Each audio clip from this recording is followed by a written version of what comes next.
So.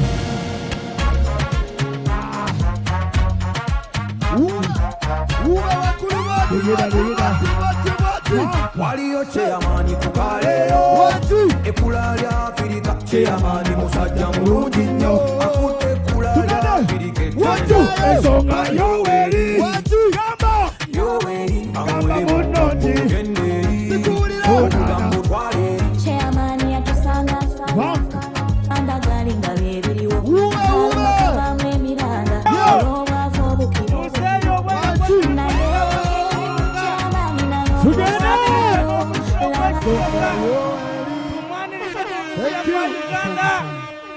Museveni yatuseira wuya alikubawubira ku muguba b'obutambala situla 5 situla omukono situla wuya alikwanirizibwa etiimu eya NRM ng'ekulembera ow'ekitiibwa Alhaji Moses Kigongo ba ministers baife bonabona bali awo muwage baba atuse mukuba omuziro gw'omwanguka baba alikuja galegali jokuba nga twemba olwembo olw'eiwanga nga twemba East African Anthem nga twemba n'olwembo olwa Busoga muwage nalemwebewo baba wuyo awalala ni mama bamaze okutuuka tubakubire mu ngalo tukube ku muzira sawa dino tulijja mu kwemba olwembo olw'eiwanga tuyize ku the East African Anthem then n'olw'Obusoga.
Tuliba kabino ye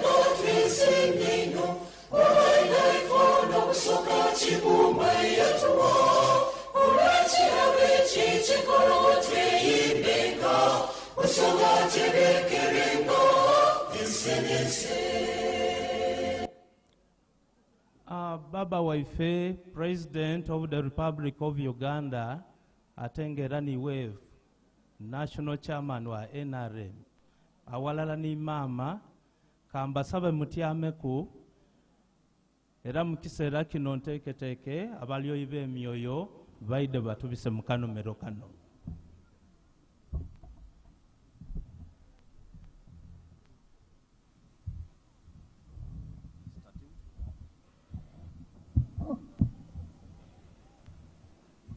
بسم الله الرحمن الرحيم الحمد لله رب العالمين الرحمن الرحيم مالك يوم الدين إياك نعبد وإياك نستعين اهدنا الصراط المستقيم صراط الذين أنعمت عليهم غير المغضوب عليهم ولا الضالين آمين.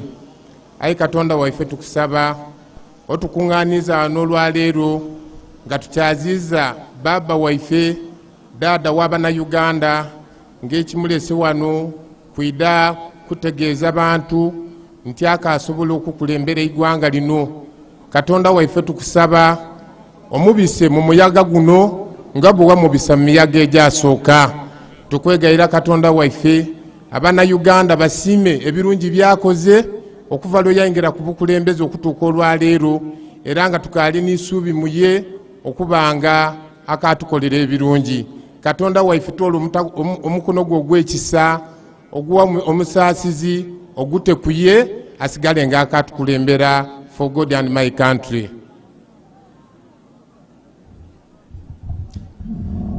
Katwongera okusaba lata waife omulungi iwotyame mu weekend ikiza musira kino tweyongera okwidda mu maiso go nga tukwebaza olw'olunaku luno olw'endawulo lw'otuweerenga abaluuka. Naddala Katonda waife ekisa nga tukyaziza mutabanewo omuweereza watenga mukwano gwo iwe mwene guwasiima okuba nga akulembera iwanga lino. Naddala mu byafaayo bya Uganda ng'omughayira ekisa omusobozeisa okutambuza Uganda emyaka gino ate nga galiga emirembe, galiga isanu, galiga okweyagala, galiga okwesiima. Weebale Katonda waife ekisa bw'osobola okumutambuza n'omuleeta mu kifo kino agalala ni maama waife Mama Janet. Weebale Katonda waife ekisa kubanga obagemerere. Twongera bwakweta mu mikono gyo Katonda waife omulungi ti ekiseera kye banaamala gano leka kibe ekyomuwendo eri obulamu bwaife ng'abaluuka. Leka kibe ekyomuwendo eri abantu bonabona abeesoleza mu kifo kino. Baba omulungi tusaba nga tuyikiriza nti buli kintu okikola olw'okusiimako nga tubitamu Yesu Kristo musengo waife. Your Excellency, before I hand over the microphone, allow me introduce myself as the Venerable Reverend Canon Moses Lazarus Dikange, the Archdeacon of this area, Chiyunga Under Church of Uganda. I'm here also as the Chair, Interreligious Council, Luuka District. And then also I'm representing my Bishop of Central Busoga Diocese. Is waiting for you in Iganga and he will meet you. And then lastly, Your Excellence, as a team I work with, I have Sheikh Ismail Chene, who is my vice under Interreligious Council. And then another team is just the other side, the ones I'm working with.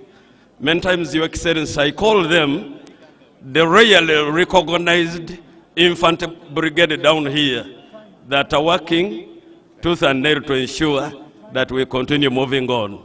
However, through someone, if accepted, we have our write-up as Interreligious Council that we can forward to you. Thank you so much.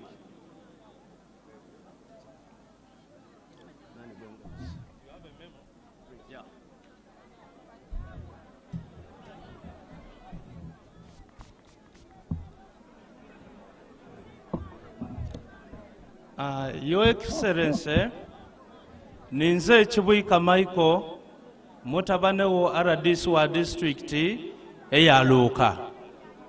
Ogwange gubaire gwakwaniriza baba. Allow me invite the Secretary General to master and guide the rest of the occasion. Whereby. NRM oye! Luuka oye! Thank you. Your Excellency, the President of the Republic of Uganda and the National Chairman of the National Resistance Movement Party, we welcome you to Luuka District this day, the 20th of November, 2025. We welcome you together with our Mama, the First Lady of the Republic of Uganda, Mama Janet Kataha Museveni. We thank you for always coming together and showing us the love that you have for the people of Uganda. Your Excellency, this meeting is special, as you know, that we are continuing to remind the people of Uganda and our party supporters that there is total need for us to support the gains that Uganda has scored over the years under your stewardship. These gains are many, but the most important that we all know is that the majority of these people before you are born during the time you are in leadership, and you have protected them, you have educated them, and they look healthy. And now here they are before you to continue listening to your teachings and making sure they participate in the continuous development of this country. Your Excellency, I will introduce the few leaders that we have, but our program will run as follows. After my brief introduction, I will invite the party chairman to come and give us a brief summary of the political situation of Luuka District, and thereafter, the Right Honorable First Deputy Prime Minister, Mama Rebecca Kadaga, will come and receive you in Luuka, and after her remarks, we shall have the Regional Vice Chairman of the party, and thereafter, our first National Vice Chairman will invite you to speak to your people. We have amidst us the Right Honorable Alhaji Moses Chigongo, the first National Vice Chairman of the party. Thank you for coming, sir. We have Honorable Calvin Echodu, the Vice Chairman of the party for Eastern Region. We have the Right Honorable Rebecca Kadaga, the first Deputy Prime Minister of the Republic of Uganda. We have the Right Honorable Rokia Nakadama, the third Deputy Prime Minister. We have Her Excellency Emeritus, Dr. Speciosa Wandera Kazibwe. Thank you so much for always being with us. We have Honorable Millie Babalanda, the Minister for Presidency. We have Honorable Balam Barugare, the Minister of State for Youth. And we have quite a number of members of Parliament. We have Honorable Chobe Luke, the Member of Parliament for Luuka North. We have Honorable Kisa Stephen, the MP for Luuka South. We have Honorable Esther Mbayo, the woman Member of Parliament. And we have Honorable Kadogo Veronica, our representative in the East African Legislative Assembly. Among the former members of Parliament, we have Honorable Butiabule Florence, who is the Senior Presidential Advisor for Busoga Sub-Region, and we have Honorable Medi Mulumba around. May I now take the opportunity to invite the party chairman to come and give us a summary of the report, indicating what we have done, what we should do, and what we have to improve. Thank you so much. Mr. Chairman, come and interact with your people in less than 10 minutes.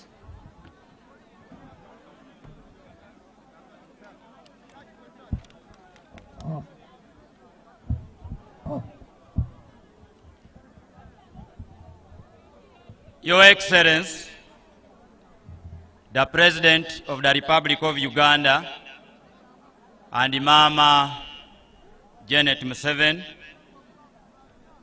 the first National Vice Chairman of the party, Alhaji Moses Chigongo, the Vice Chairperson, Eastern,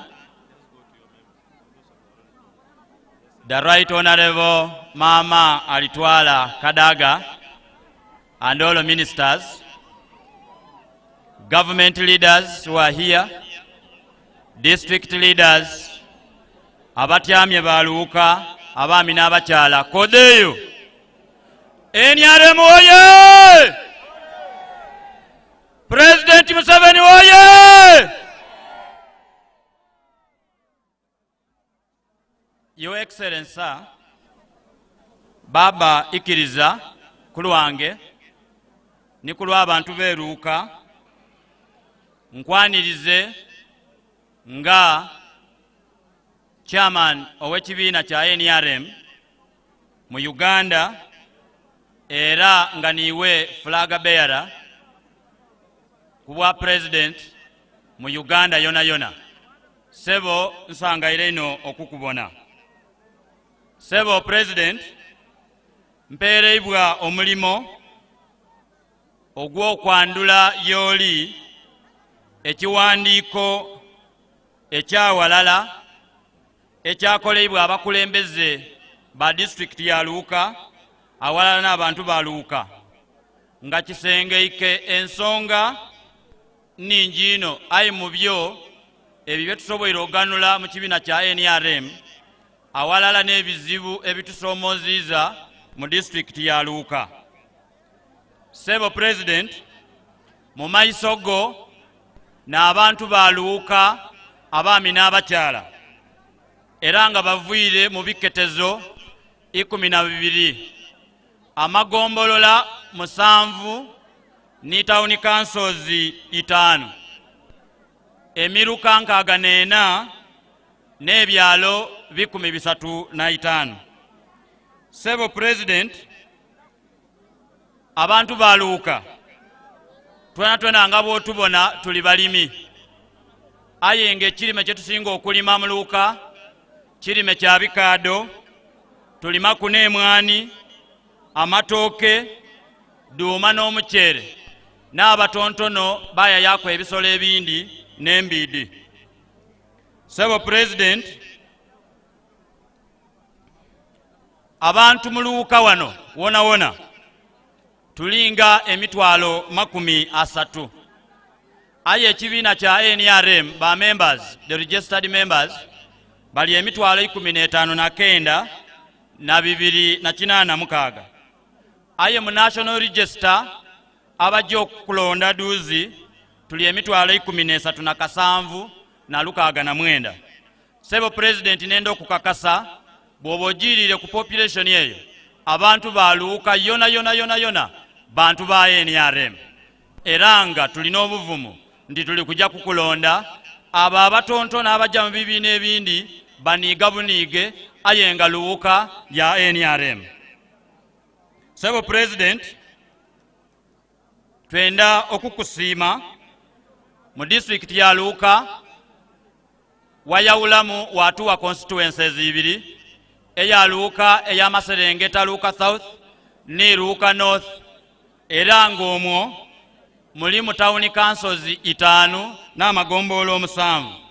Sebo president mu town councils 5 de watuwa town council ndala yonka neri n'obukulembeze bwe tulonda ni technical staff aye town council eina tulonda bulonde politically aye tukalifu na technical support eya town council zedo okutandika okukola. Era Sebo nenda kukusaba kulwa abantu ba Luuka osobole okutuweereza omusaala ogumala tusobole okwiduza ebifo ebikola town councils eina disobole okubanga dikola bulungi. Sebo president nenda kubita mangu mu ebyo bye tutuuseeku mu kibiina kya NRM era ebitugasisa mu Luuka awalala n'ebizibu. Ekisooka Mr. President nebyendegeresa the education sector twenda okwebaza olw'enteekateeka ya gavumenti ey'okusomesa abaana ku bwereere ku secondary ku primary awalala ni ku higher. Aye Sebo mu district ene ya Luuka tulina amasomero ga primary amasomero 89 primary government schools. Twaba n'amasomero ga secondary 8 secondary schools aye president amasomero gano ekinaana n'omwenda aga primary mu miruka 17 tukaali kubaamu n'amasomero era sebo president nenda okusaba nti emiruka de parishes edikaali okubaamu amasomero ga primary 17 sebo nsaba tukite mu mbalirira emiruka egyo 17 gisobola ofuna amasomero ga primary. Seba awalalaawo mu masomero ga secondary g'enkobi 8 mu magomboola 12 amagomboola 2 eri ebukooma n'ekyanvuma gakaaliifuna amasomero ga secondary. Sebo twenda kusaba bino ekisooka nga bw'oli awo ni maama ate minister for education and sports. Amasomero gaifwe agasinga aga primary gali mu mbeera mbi ino nti geetaagisa okwidaabiriza sebo president. Ekintu ekyokubiri twenda kusaba tulina amasomero 2 Ndege SS ewaibuga awalani kituuto SS munawampiti amasomero ago they are community schools. Twenda kusaba sebo president amasomero gano gatwalibwa gavumenti twongere kwago 8 nimule magombolola agabulamu 2 tusobola okubanga ebyensoma mu district ya Luuka bitambula bulungi. Ekisembayo Mr President ku byensoma district ya Luuka eziramu technical school vocational and business institution yona. Sebo nga bweri government policy tulisaba otuwe vocational and business institution mu constituency ya Luuka South ni mu constituency ya Luuka North.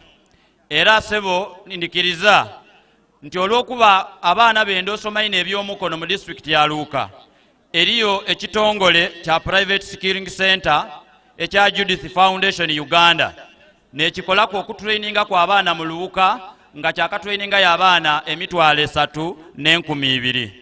Sebo president ensonga ey'okubiri ya byanguudo road infrastructure. Sebo kulwange ni kulwaba Luuka bonabona twenda okukwebaza Mr President n'okusiima bwe watuukiriza ekyeyamo kyewawa nti oluguudo okuva ewalugogo eiganga okubita wano ekiyunga na Kabugu ebuloopa paka okutuukira ddala ekamuli baaba oluguudo olwo abazimbi abaluzimba baamala okwida era sebo batandise okulukola nga tunaatera okufuna ku mukisa okubaawo kolansi. Banange mukubire ku president munsawo mu ngalo olw'ekintu ekyo. Sebo president twenda okusiima sente doweereza mu bill mu road maintenance grant your excellency twakafuna 2.5 billion twakafuna obuwumbi 2 n'emiliyoni 500 ni mu Uganda Road Fund twakafuna emiliyoni 178. Ayi tulina abatwamba kwa abandi sebo president aba National Oil Seed Project ngabo bakatuwa akawumbi kalala 1 billion 373 millions. Sebo twenda okwebaza olwokola enguudo ebyalo aya ife wano mu Luuka tulina ekizibu nti enguudo daife ebibali bingi. The swamps are too many. Therefore mukukola enguudo dino kiri kya beeyi ino. Sebo president nenda okusaba ku kawumbi kotuweereza de 1 billion otwongereku okusinziira ku bibali bye tulinabyo enguudo daife ditandike okutambula obulungi. Sebo president nenda okusabayo ekyokubiri ku byenguudo. Olina oluguudo lwo oluva ebuwenge lwatuuka eruzinga lwaja ku kyalo kyekyerambaala paka wane na Kabugu olujja ekaliro ni Lugayita kuna Mutumba. Sebo president nga bwe tulina abalikola oluguudo luno okuva iganga nibatuuka wano okutuuka ekamuli nsabanga bakaali kuva muno mu Luuka beeyongere ku bwengole batukolere ni wala okuva ebuwenge batuuka wano na Kabugu paka ekaliro tukagayitewo tusobola okuboneka nga Luuka ogigemagainia mu nsonga da ku dakolansi. Sebo President, ensonga ey'okusatu egemagana na byabulamu. Sebo President, abantu ba Luuka bakununkiriza okuwera emitwalo 30. Aye baba, tulina eddwaliro irala erya Health Center 4. Twaba n'amadwaliro ku mutendera ogwokusatu Health Center 3 8 gwonka. Twaba n'amadwaliro ku mutendera ogwokubiri Health Center 2 15. Sebo President, mu Luuka wano ku population eyo gye tulinayo, we have only one full-time doctor, a ratio of 1 doctor to 300,000 people. Your Excellency, nenda kusaba mu maani go, mu busobozi bwo, ate enkwidyeza kikulema. Ndi kusaba eidwaliro lya Kiyunga Health Center 3 lina erikulingirire buli lunaku lyobitaku buli lw'oyida wano. Sebo nsaba olisukulumye live ku Health Center 4 lifuuke District General Hospital. Sebo President, bw'obanga ogiriire ku population eri eruuka nga government policy bweri, nenda kukusaba ng'omaze okusitula eddwaliro lya Kiyunga Health Center 4 olifuire District Hospital. Ndisaba ni constituency ya Luuka South, ni constituency ya Luuka North. Sebo baba, otuwe Health Center 4 ebyobulamu bisobola okutambula bulungi mu district eno eya Luuka. Sebo President, ekisembayo ku by'amalwaliro tulina Health Centers amagombolola asatu, town councils 3, ey'Ebulanga, Kyanvuma ne Busalamu bazira Health Center 3. Sebo nsaba Health Center 2 ediri mu magombolola ago mu town councils ede 3, sebo disukulumizibwe difuulibwe Health Center 3. Tulina Health Centers 10 dendogeire ku 5 ku mutendero ogwokubiri. Sebo President, nenda kukusaba olwa obungi bw'abantu bwe tulinabo, Health Center 2 zidino dona odisukulumya oditole ku Health Center 2 dije ku Health Center 3. Ate n'ekizibu ekidirimu edindi, Mr. President, abantu mu bitundu ebyo they are not connected to electricity. Tuzira masanalaze ku Health Centers ero dona nga tusaba nti bw'obanga n'okusiimako okiteeku eisira. Sebo Mr. President, amasanalaze mu Luuka twenda okusiima gavumenti kuba mutuwaire amasanalaze mu bitundu ebyendawulo, ate okusingira la rural electrification gye wakola ejire mu communities n'ebindi. Aye Sebo President, mu district eno eya Luuka ebintu by'abantu bifaino abasuubuzi, kubanga amasanalaze mu wiiki endala yonka gabaku naku 2 enaku edisigairewo mu district eno eya Luuka amasanze tikuba. Wayagananga n'abantu baife abali mu PDM abafunye sente tibalisobola kusuubula bulungi olw'okuba amasanalaze gavaavaako. Nenda kusaba Mr. President, ku lw'amaani go mutukyukize line. Tuli ku line eri the colonial line eva Kaliro of the Indians. Tulisaba baba otole ekiragiro amasanze batwize kweno line eri very stable ndidi nti wetunaavuira wano onaabo omaze okukola ekiragiro ekyo nga kiri kutambula bulungi. Sebo ebyenfuna, nenda kwebaza Sebo sente da PDM twakafuna obuwumbi 19 billions ne miliyoni Luuka 73 673 millions. Era nga bibenefitinze the beneficiaries bali omutwalo mulala na 963. Sebo President, twenda okusiima olw'okutransforming society. Ekyo kitegeeza nti abantu ababenefitinze mu PDM omutwalo mulala na 9 n'Oluuka 73 omaze okututonderawo emirimo egyenkanankanira irala mutwalo mulamba mu mwaka emyaka 3 egyakabitawo. Nenda kukusaba Sebo President, eriyo ku PDM tulina ekizibu nti tuliyo n'emiruka nga minene ino, very big parishes with over 9 villages, some 10 or 11 to 12 villages. Sebo President, bw'oweereza emiliyoni 10 mu muluka gw'ebyalo ebiswika 10 kiba kitegeeza nti abantu 10 basobola ofuna ssente bwakukyalo ekyo nga kirida tutwalira ibanga inene mu byalo 10 abantu 10 okufuna ssente kumpi myaka 9 mulamba.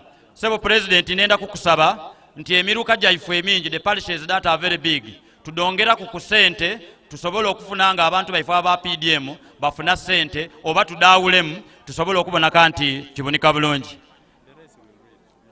Sebo ndakusaba oidasoma ku nsonga d'emyoga dona diri wano Women Entrepreneurs Program sebo biri mu report yao, Youth Livelihood Program biri mu report yao, sebo ku nsonga ey'amaadi. Sebo President, ekitundu kino ekya Luuka kiringa e desert mu northern place yatweta yona Nkongolo era kizibu ino okusima yona ikonto wairenge eriye ebibali. Sebo twenda kusaba kuba tulini naikonto 1556 n'ebidiba 17 ni protected springs ya 24. Sebo President twenda kusaba amanaikonto ago those boreholes government etuwe solar system gasobola okubanga pampinga amaadi nga ga-maintaininga n'ebyobutonde bulungi okusinga abantu bebajja nibaba ku naikonto okumala lunaku lulamba nga bali kuyiga amaadi. Sebo ebyobulimi mu irrigation. Sebo baba oida kusoma ku byobulimi kubanga Secretary General Andy Bubi wano. Sebo ikiriza Sebo President ndogere ku nsonga eyakasinga okuba y'amaani mu district ya Luuka, ensonga ey'ebikaado sugar cane. Sebo President, Luuka eno is the center and the heart of Busoga. Luuka district is surrounded by all the other districts. Ngera bwenkobye nifo tusinga okulima ebikaado. Sebo President, nenda okukwebaza ino bwe watandika n'okoba nti ojagula ekyuma ky'amayuge okiwe abalimi b'ebikaado mu Busoga. Sebo ekyo tukwebaza weebale. Aye Sebo President, nenda okukwidukiza ni government wano mu district ya Luuka, government yagula itaka ebukooma liwereza yala kumpi acres 14 lyali ligendererwamu okuzimbawo ekyuma ekya sukaali nga niwe mweno wakisuubiza.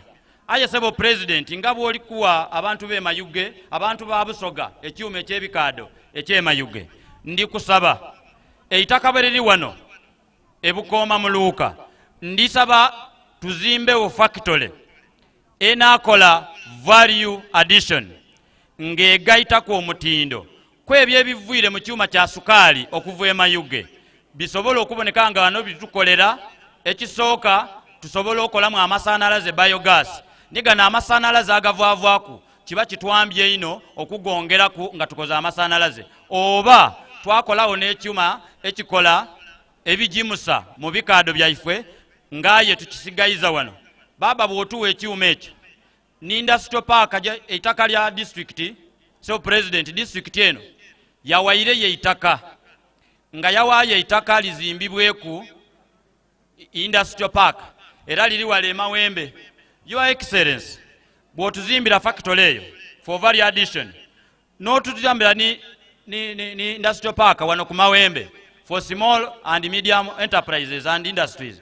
Sebo President, onaabo otutwere ku ekikolimo ky'obwavu mu Luuka teda kubaayo kuba mwavu kuba tujja kuba n'emirimo nga n'ebintu bye tutunda byonna tusobola okubitunda. Sebo Baba President, ekisemberayo irala Sebo President, nkweyanza bwe gabaire emayuge n'oyogera ku nsonga ya 5% era weebale ino Sebo.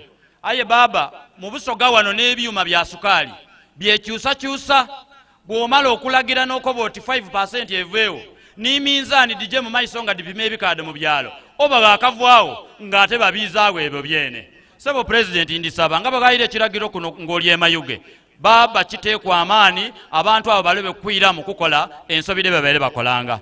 Sebo ndikumaliriza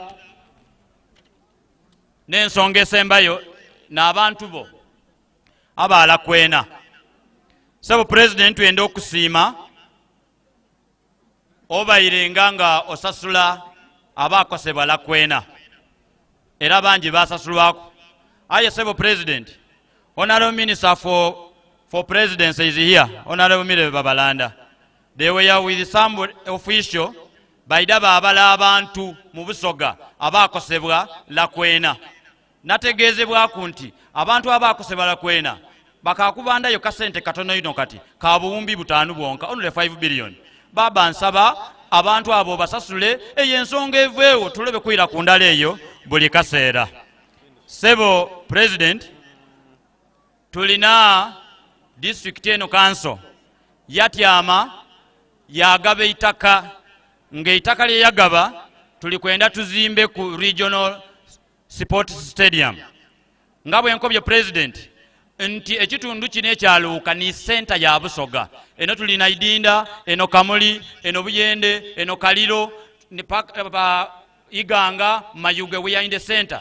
Sebo President ensonga eno Ministry of Education and Sports yagigemaku era erikola process. Baba nsaba ekisaawe ekyomupiira ekya region ya Busoga kitajja mu district yindi mbo kitewaneeruuka nifo tulisinga n'okuba omupiira mu Busoga yona yona. Sebo neyanziza ino Mr. President, abakaire abali wano twabaire nabo meeting bakoba nti emyaka ed'okufunira kwa kasente 85 bangi bavambula mu obwensi nga bakalituukako. Sebo President basabira irala emyaka diike ku okuva ku 85 diike dibe mu 65 abantu baifwe abakaire abazeeyi basobola okufuna kasente. Sebo President neyanziza kulwa abantu ba Luuka, Your Excellency, ninze Kisa Steven Bakubalwayo, Chairman wa district ya Luuka ONRM, eranga ninze flag bearer wa Luuka South Constituency. I thank you, Your Excellency, and Mama and everybody. Thank you, Chairman. Next time when you have many things, you have to summarize them. Because the Chairman has taken a lot of time, the other speakers, I'm going to limit them to 2 minutes. May we invite the Right Honorable Rebecca Kadaga to receive the President in Luuka District.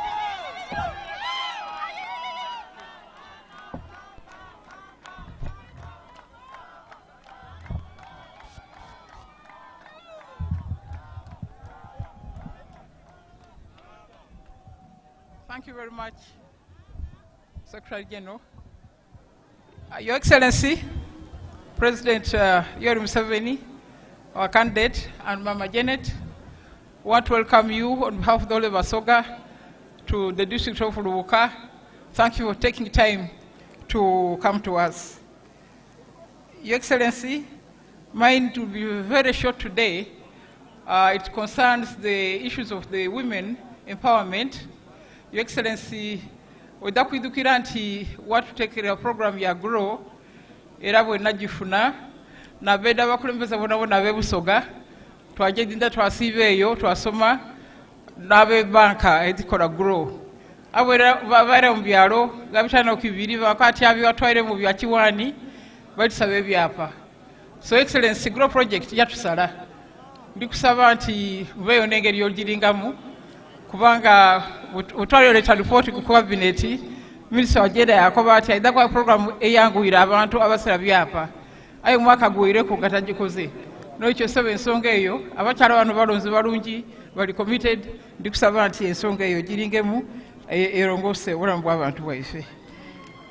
Ndikusaba nti okongera kuyanakani kuya cyuma nti ensonga y'ekyuma twajogerera eno tweko meeting amusana mukulu kale twandisabye nti etukirizibwe wene tuyambe tuyambe bana baluuka bana muliyo usanga ero kubabona mwe bale kuida bana ndide kuba nti omuntu atyaimawo chairman wa mwafa kusaba ebintu bingi ndo bingi ayenga gwali kubisaba no yatyaimawo kale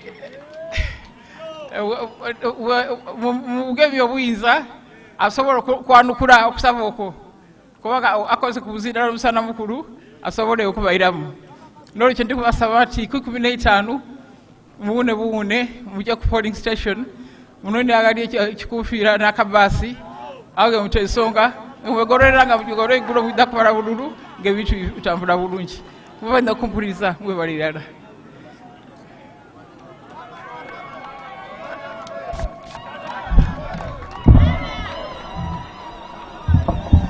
Thank you. May we now hear from the regional vice chairman of the party, Honorable Calvin Echodo. Thereafter, our first national vice chairman will invite the president to speak to us.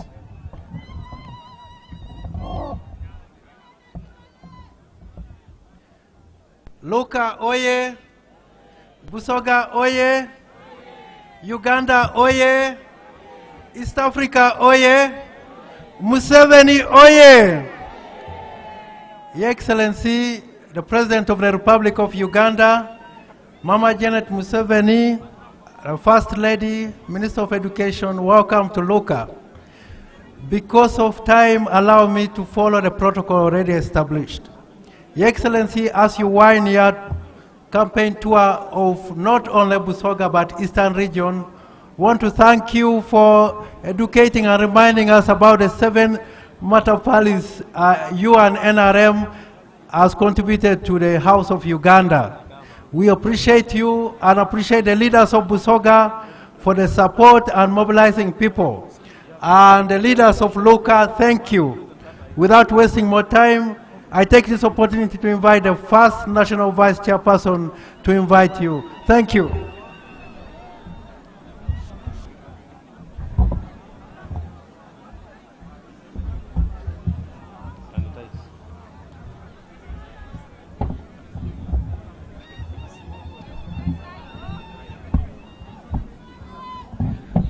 Movement oye! Movement oye! Your Excellency, the President of Uganda and Chairman of the National Resistance Movement, our flag bearer for presidential, Madam Janet Museveni, you are most welcome to this place here, Luuka. Your Excellency, allow me just to say a few words here, and then I'll call you to come and address them. Abantu beluka oye! Mwebale kuwagira movement. Mwebale kuwagira movement. Era tuli basanyufu olw'okuwagira movement wemutyo. Naye waliwo ekintu kimu kye njagala mbagambe nti mu biseera bino nga bwe tunoonya akalulu tukanoonye n'empisa nnungi, tubeere n'empisa nnungi nga tunoonya akalulu. Tuleme kuyomberamu, tuleme kuleeteramu bintu bingi, ebintu ebirala byonna tubiteeke ebbali, naye tutuukirire abantu, tubasabe akalulu, babeere nga bawa chairman waffe akalulu, babamala okukamuwa, bawe ne ba flag bearers akalulu, bonna tubeere nga tuyitamu bulambalamba. Munaakikola ekyo bannange? Munaakikola ekyo? Naye okukikola kyetaagisa tubeere n'empisa nnungi nga tukozesa olulimi lulungi olusikiriza abantu babeere nga batuwa akalulu. I'll finish that now. Without wasting time now, let me take this opportunity to invite our chairman to come and address you. Chairman, sir, you are welcome. These people are waiting for you to address them.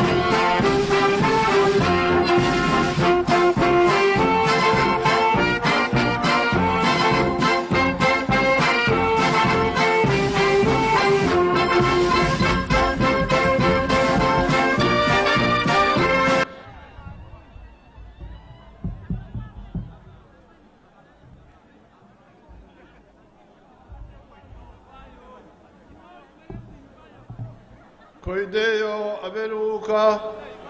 Hey.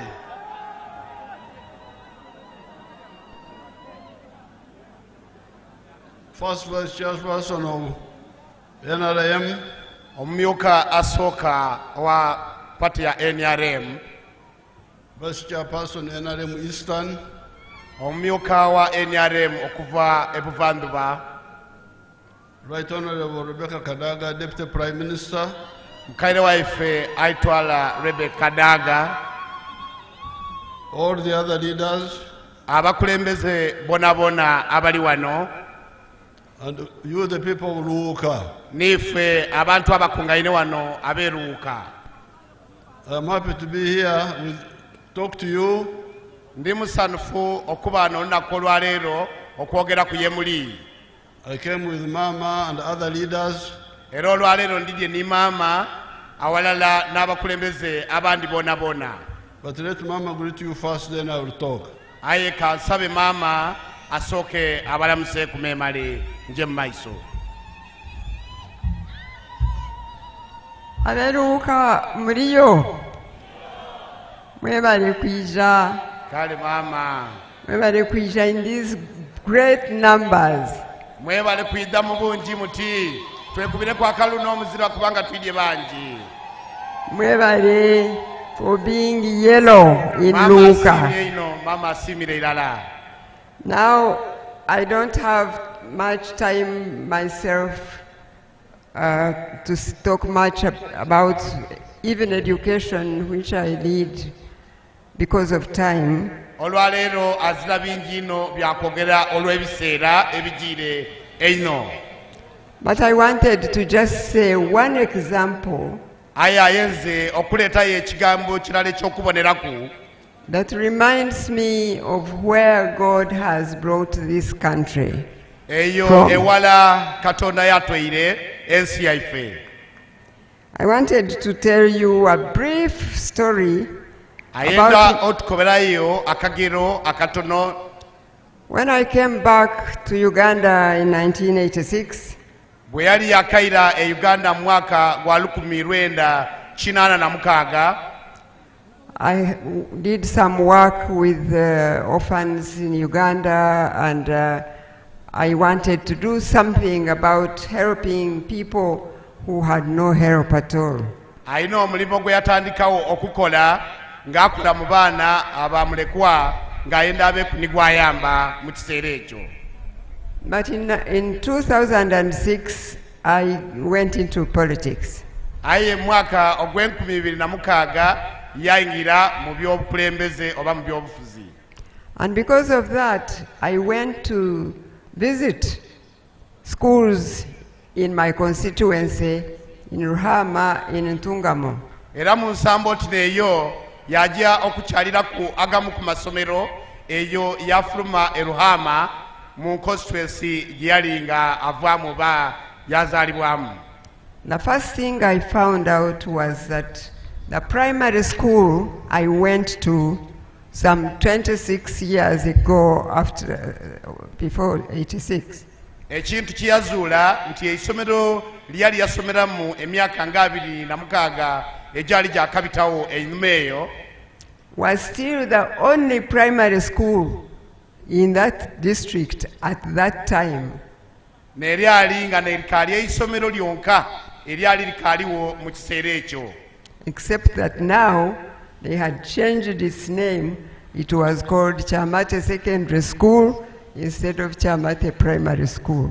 Ekintu kirala ekyaliwo ekyendawulo nti eriina neryali likyuseemuku lyonka. And so the parents had to find a way to put together some structures where children could go to a primary school. N'olw'ensonga eyo ng'abazaire basazeeko amagezi amatontono okuba kuli bwe bwekuŋŋaanya baboneke nga abaana baibwe bajja mu masomero basome kuuku. And so when I know the policy of the NRM government today, nga bwe ndidi engeri ya NRM bwetambuzaayo ensonga zaayo mu byendegereza olwaleero luno, that not a district but every parish must have a primary school, and every sub-county must have a secondary school. Etaawo esira nti buli muluka gulina okuba n'essomero erya primary ate buli ggombolola libe n'essomero erya senior. And I looked at the statistics that the chairman was talking about. Luuka bw'alingirira chairman by'abayita nga ali kwogera wano. Luuka alone has 89 government primary schools. Luuka alone. erina amasomero 89 aga primary. When you compare with what I've said about my constituency in Ntungamo, when I first went there for a visit, and what we see in Uganda today, not that every primary now, I mean every parish has a primary school, but that's the policy, and almost every parish now has a primary school in this country. Enteekateeka eri nti buli muluka gwalibaire ku n'essomero eyo poliisi etyo bw'eri. And every sub-county has a secondary school. Era buli igombola liteekera okuba n'essomero erya senior. The plan is that those schools should be government schools and children should have education free of charge. Era nti amasomero ago abaana bana basomereyo bateekwa okuba nga basomera bwereere nga muzeeyi Museveni ne gavumenti ya NRM ne bateereiremu obuyambi obwo. If that picture is not perfect yet, that's the policy and that's where we are driving to. Newankubadde ekyo kikaali kuba nga kiteebwawo, eyo ye tuteekwa okujja eyetulingirire nga gavumenti okuba nga tuteekateeka. So for me, that gives me a picture of where God has brought us from as a country, and I can't help to thank God for Uganda today. Ekyo n'ekifaananyi kye nnyinza okubatoolerayo, era twebaza Katonda nti Katonda atutaire wala nga Uganda ayeeteera eyo tuyayaanira tuyida kutuukayo.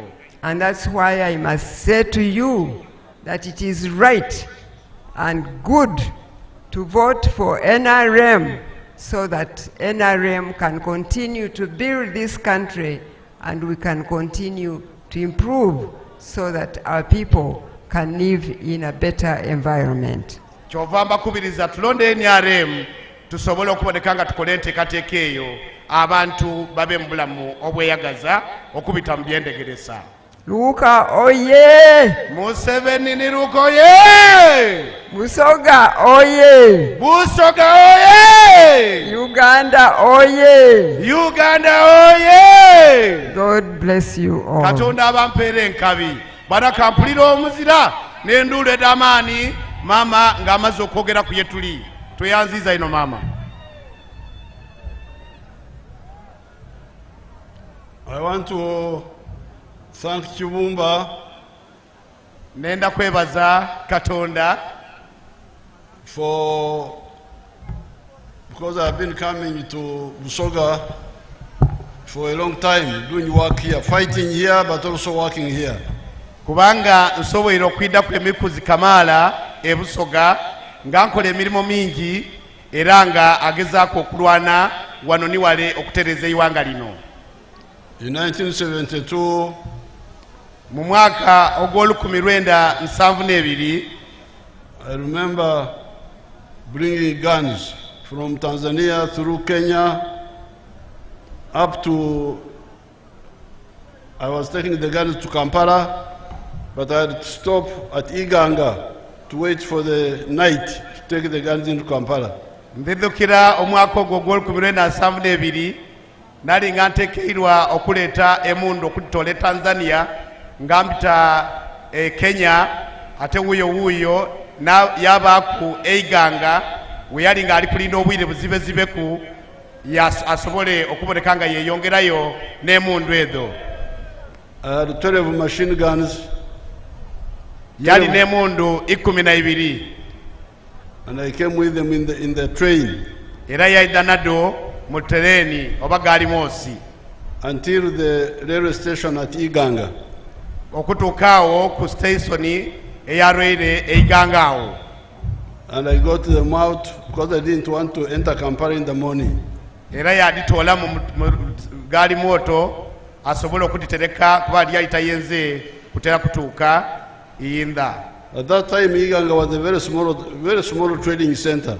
Ebiseera ebyo ekiyunga wano waliwo akasenta. No, Iganga kaali kasenta nga kakaali katontono omwaka ogwo. There was a new lodge at the end of that small trading town called Iganga. Era mu kasenta ak'Iganga ebiseera ebyo waliyo akaguudo akaali akayakayaka. So I put my guns there, showered, had breakfast, locked the room because I didn't want to stay in the room the whole day to be suspicious. What is he doing in the room? Era yanaabaku olwamala okunaabaku yaleka mukazi gaako emundu ezo yafulumamu kubanga yali tali kwenda kubanga abantu bamusuubikizaamu nti lwaki oyeegaliza mu kasenge ako omusana omukulu ogwo. That's when I realized Lusoga is close to Nyankole. Era awo yatandika okwegera nti obusoga kumpi bulinaanwa bwa Bunankole. So I went to the bus park to travel somewhere. So I just sat in the bus park and heard the announcer saying, "Abagende enamwendwa." Oh. Era awo yajja mu bus park oba mu paaka ya basi yatandika okuwulira abeeta nga bakuba ati abajena mwendwa abajenani abajenanka atyo nga bwe bali kweta. So I waited for the last place, which was the place near the river Nile, Namasagari. Era awo yawulira ekifo ekisembayo nga bakyeta nga bakati abajena Masagari. So I went, I said, I'm going to Namasagari. Oboni yajja yayingira yabakuba ati bananze nja Namasagari. So I traveled, went up to Namasagari, then came back, and came back in the evening, and I took my luggage to Kampala. Obwire bwe bwaziba yayira yayingira mukazi gwe mwe yalese emundu yaditoolamu oboni yayolera yajogwe Kampala. Now the next time I was here in Kiyunga, this was now 1980. Omukuzi ogwokubiri gwe yali wano ekiyunga gwali gwa 1980. That time I was a minister of regional cooperation. Ebiseera ebyo yali nga ne minister owa ebitundu ebirinaine omukago guno gw'ebitundu ebirinaine. And there was a trypanosomiasis center here in Kiyunga. Era waliwo akasenta akali wano ekiyunga akamongota ak'obuduukaduuka akokulwanyisa ebisukuma bamuyita ebisukuma akaali kalwanisa ebisukuma. Yes. So that was my next time here. Ogwo n'omukuzi gwe yali ku wano ekiyunga.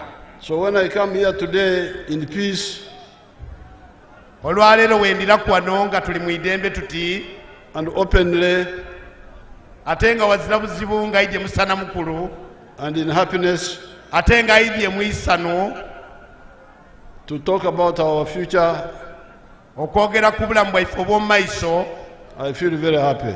Mpulira bulungi ino. Kampulira akalu n'omuzira kubanga president waife musanufu abana Luuka mwena mwena.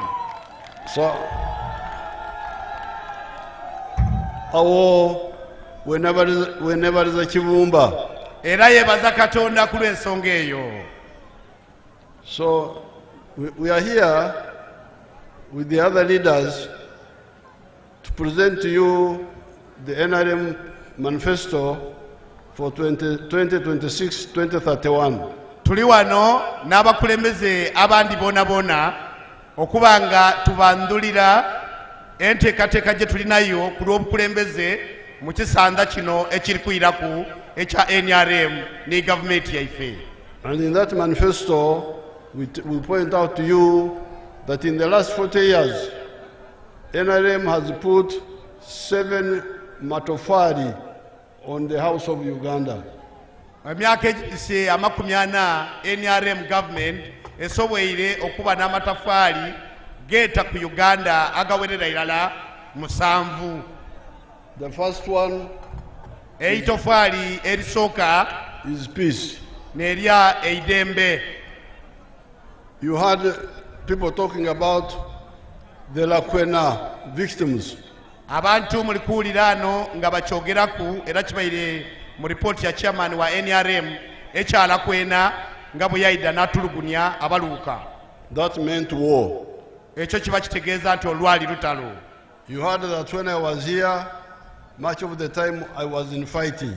Era muwulire nti ni muzeeyi mwene bwe yali taali wano ebiseera ebyo yali ali mu kulwana. Aye buti entalo zonna zagwawo. Kampulira akalu n'omuzira kubanga ntalo dawaawo. Mwebale ino. And that is the first tafari NRM has put on Uganda. Eryo ne itafari ery'eidembe NRM lyaleeta.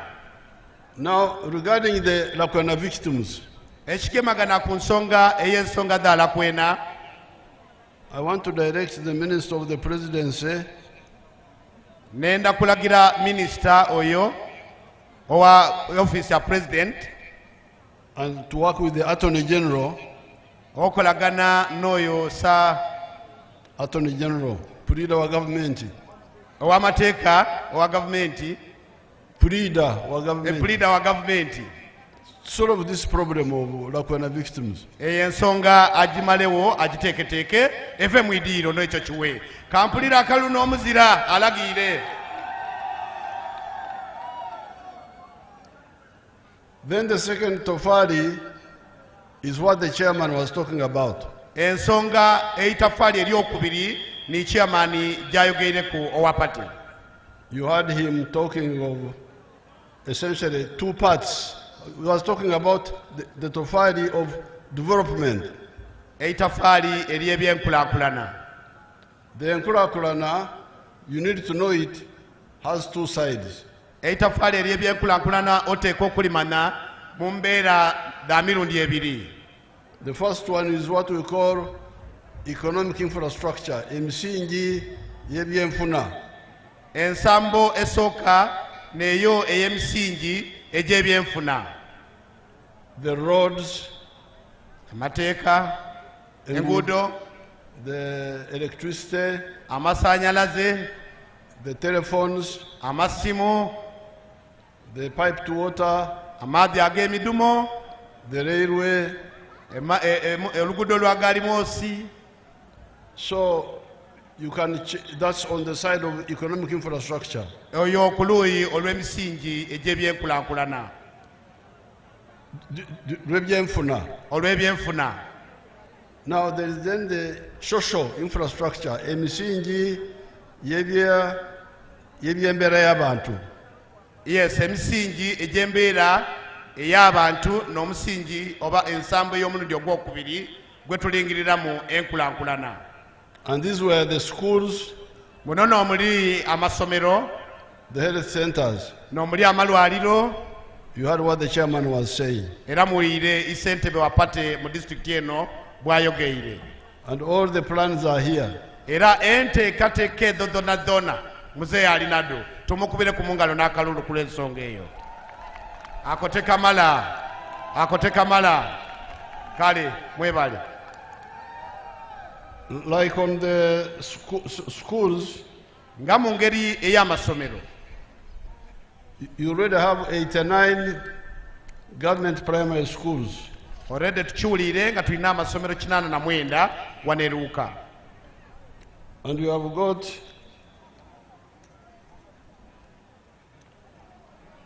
I think 64, let me see, parishes. Ate nga emiruka tulina 64. Let me check.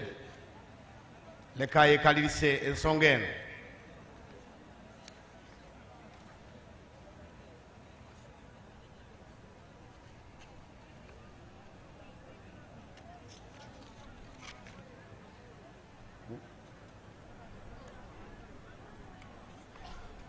But the primary schools are more than the parishes. Amasomero aga primary tulikweyagaana nga gasinga ku emiruka gye tulinajo.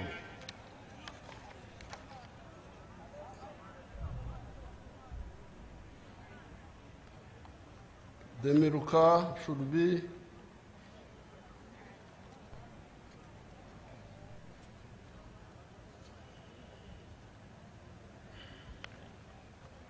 Yes, the Miruka are 64. Emiruka jirinkaga nena. But the government primary schools are 89. Aya amasomero aga primary gali kirala na mwenda. And the policy of the government is to have one government primary school per parish. Aya atenge enteekateeka eya government nti buli muluka gubeemu isomero irala erya primary. But here in Luuka, you still have 26 parishes which don't have a government primary school. Aye kai tuli kweyagana nga waliwo okwemiruka egizira masomero emiruka 26 egizira masomero ga primary. So this means you did not follow strictly the other principle of one primary school per parish. Kitegeeza nti munteekateeka tekyagobererwa okuba nga buli muluka gubaamu eisomero erya primary. So please in future be very strict on this one. Ekitegeeza nti ekyo mu maiso nga tuteekateekera district eno kiteebweko isira nti buli muluka gubenga guteebwamu eisomero mu nteekateeka enungamu. Don't put more primary schools in one parish before all of them have got. Tekaitoiza n'obuutikiza masomero mu muluka mulala ng'ate egindi zizira. There are 7 secondary schools I think are 7. Secondary schools are 7. Secondary schools are 7. Amasomero ga gavumenti gali 7 aga secondary. The sub-counties are 12. Ate nga amagombolola gali 12.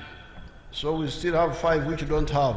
Kiba kitegeeza nti amagombolola 5 agazira mu masomero ga gavumenti aga senior. But they are building some new seed schools. Aye kirungi nti gavumenti eri kuzimbayo amasomero aga seed mu magombolola. So that means only these are I think there are like 2 new secondary schools. Kiba kitegeeza nti obwetaavu obuliwo. No, we are now building 2 new secondary schools. Ekirungi nti omukisa oguliwo amasomero 2 aga secondary agali kuzimbibwa. So there will be 9 now. Kiba kitegeeza nti n'abatuuse kutoto y'amasomero 9 aga secondary aga seed. The ones without will remain only 3. Era kiba kitegeeza nti tudda kuba tusigayizaayo ku amagombola 3 gonka. And the ones which the new schools are Ikumbia, which is already finished according to my file. Amasomero era bwe twogerera mperano oli Ikumbia seed secondary eri obutiryawa okusinziira ku file ye byeri kwogera. And then there is Nawampiti. Ate era n'essomero lyaife erya Nawampiti seed secondary lyona lyawa okuzimbibwa. Okay, here they say it is under construction. Likabulamu obutontono likazimbibwa. In my file here. Okusinziira ku buwandiike bwalina bwawo. But this, you know more because you are here. Liko batwidi kiki kyekiri abantu abaluka ni Nawampiti mukindi bulungi nti kumpi essomero lyaife erye Nawampiti liri buwa. So on the issue of the health centers, ku nsonga egemagana n'ebyobulamu, you have got 1 health center 4. Tulina eirwaliro erala eri ku idala eryokuna ndala lyonka mu district. And 8 health center 3s. Ate era ne health center diri 3 diri 8 donka. Only 3 don't have. Amagomola 3 gonka n'agazira. But the plan is to upgrade Busalamu health center 2 to health center 3. Ekirungi omukisa oguliwo tiwaliwo enteekateeka ey'okuyimusa okusumusa eya Busalamu ejje ku health center 3. Plan to upgrade Bulaga health center 2 to health center 3. Tusumuse eirwaliro eri Bulanga live ku health center 2 lijje ku health center 3. And plan to upgrade Kaliowa health center 2 to health center 3 in Kyanyuma. Era tusumuse eirwaliro eri Kaliowa health center 2 tulitwale libe health center 3 wale Kyavuma mu town council. Now on the The big project we have here is the one of the road. Era mperano bwetwogerera omulimu nga government kwetinago omukulu project gye tulinayo neyo oluguudo. The road from Iganga to Bulopa through here to Kamuli. Oluguudo oluva Iganga olubitane Luuka luje Bulopa ne lutuuka e Kamuli. I heard what the chairman was saying. I know that road also from Buenge to Ruziga. Era yayogera chairman ayogera ne ku luguudo oluva e Buenge lubita Erambala ne Ruzinga lugole Kaliro. So that one will be handled in the future, but for now we are concentrating on the one of Iganga Bulopa up to Kamuli. Mzee akobye nti mu kiseera kino tukagema kuno oluva Iganga lubite Luuka luje e Kamuli lule lwona lwida kugemebwaku mu maisaawo webujjaku nga tumaliriza luno. So these two together form enkulaakulana, the economic infrastructure, omusingi gw'ebyenfuna n'omusingi gw'ebyembeera y'abantu. Enguudo edda ibiri lidda kukulaakulanya emisingi gye tuli kwogeraku egy'ebyenkulaakulana n'omusingi ogw'embeera ed'abantu ennungi. And that is the second tofaali NRM has put on Uganda. Era ekyo kitegeeza nti eryo n'eitafaali eryokubiri NRM yesoboire okubateeta ku Uganda eno kasooka eridda mu bukulembeze. The tafaali eryokusatu is wealth. Eitafaali eryokusatu n'eryobukombe obugayiga. Because some people, especially the old style leaders, abakulembeze ab'endowooza eyeeyira. Okutoolako ekibi ekiriwo n'obukulembeze obw'abantu ab'endowooza eyeeyira eyawaaku. In the 1960s, I had a lot of arguments with those leaders. Myaka gya 1960 naba n'obutagemagana mu ndowooza n'abakulembeze ab'ekikooti n'ekyo. Because for them they were talking about the roads, electricity, really talking about enkulaakulana. Bene baali boogera ku nguudo, masannyalaze, olwaleero tukwogera ku nkulaakulana. But I said, but if the homesteads don't get out of poverty, what is the purpose of the roads? Yebuuza Yakobo, abantu bwe batebaviire mu buwafu mpirano emigaso egy'amagira giri ki? So, and then later when I interacted more with the Basoga, I found they had a good statement. Ayi bwe yagemagana ku n'Abasoga oluvannyuma era yabonanga era mulimu endowooza eyenda okufaanana okoti n'eyo. Omusoga ira yakikoba nti akange kakira kaife. Abasoga baalugera baakoba ati akange kakira kaife. Ningamba nti Abasoga nga bagezi banaife. Bana tukubire muzeeyi kubanga yakoba ati Abasoga bagezi. Nti Abasoga kale mwebale. Nti Abasoga bategeire kyembaire nduku kukoba. Ekyo kyamugumya nti endowooza gyali taalinayo mu kiseera ekyo yali egamaganira n'ebyo bye yali taalowooza nga ne baadaada baife baali baagera olugero olw'amagezi olutuukaana n'endowooza bye yali alina ddo. Kimbeire nkoba okumala obwire okumala ibanga dene. For a long time I was saying that's the same concept. Nti ebbanga yali amaze inene ino ng'agezaako okwinonola abakulembeze n'abantu abandi bali ayagala nabo ng'ayenda obategeeza. Aye bwe yatuuka n'atabagana ku n'Abasoga kyamuyamba nti baalina endogera ekoba eti kange kakira kaife. Ekyo kyatuukana bulungi n'ebirowoozo byali alinayo era yabona nga kidda kuba kyangu enjiri ye okutambula ebule woona. Therefore, in the 60s, we insisted on that point in our area there where I was active initially in the cattle corridor in western Uganda, central Uganda. Era n'olw'ensonga eyo mu mwaka ogwo 1996 yatandika okozesa enkola eyo eyo mu kyalo gyali aba era mubaaya ab'ente eruuyi eyo gyazaalibwa. Let me show you how many people listen to our advice and they are now quite well off, many of them. Muzeeyi kabalage ku kyagobera abantu be era kyali amaze ebbanga tayenda okubainola abo abaawulirisa biki bye basobola okukola era ne bwe bafaanana olunaku olwaleero. The other man, olutimbe ku luuyi awo, amaiso ku lutimbe twena twena.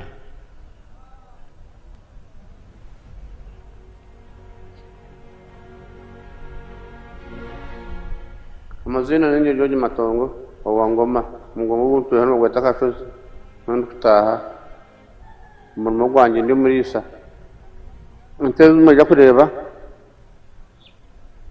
nuko itandikira tatakanda gente bakuya talobo hagwakidana meirisa zakanya nagura amataka nyuse nazo zankorera ibintu kwenda zashurutiza abana bihereze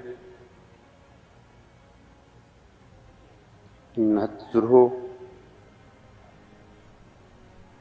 kabanza mu nyankore naje nahindura nk'umwata ngo nzungu nuko zahanyiranye nasunga atuzungwe zo ndisumute. On our farm, we collect over 900 liters of milk per day, and a liter costs 800 shillings, which is approximately 21 million per month. Now this man is not educated. Mbuti tulichibona ngo omusaadde ono tiyajja ino ku isomero okusoma. He was part of the traditional Banyankole abakolera ekida kyonka. Yali omu ku banankole abatontono abali nga bakolera kulya kwonka.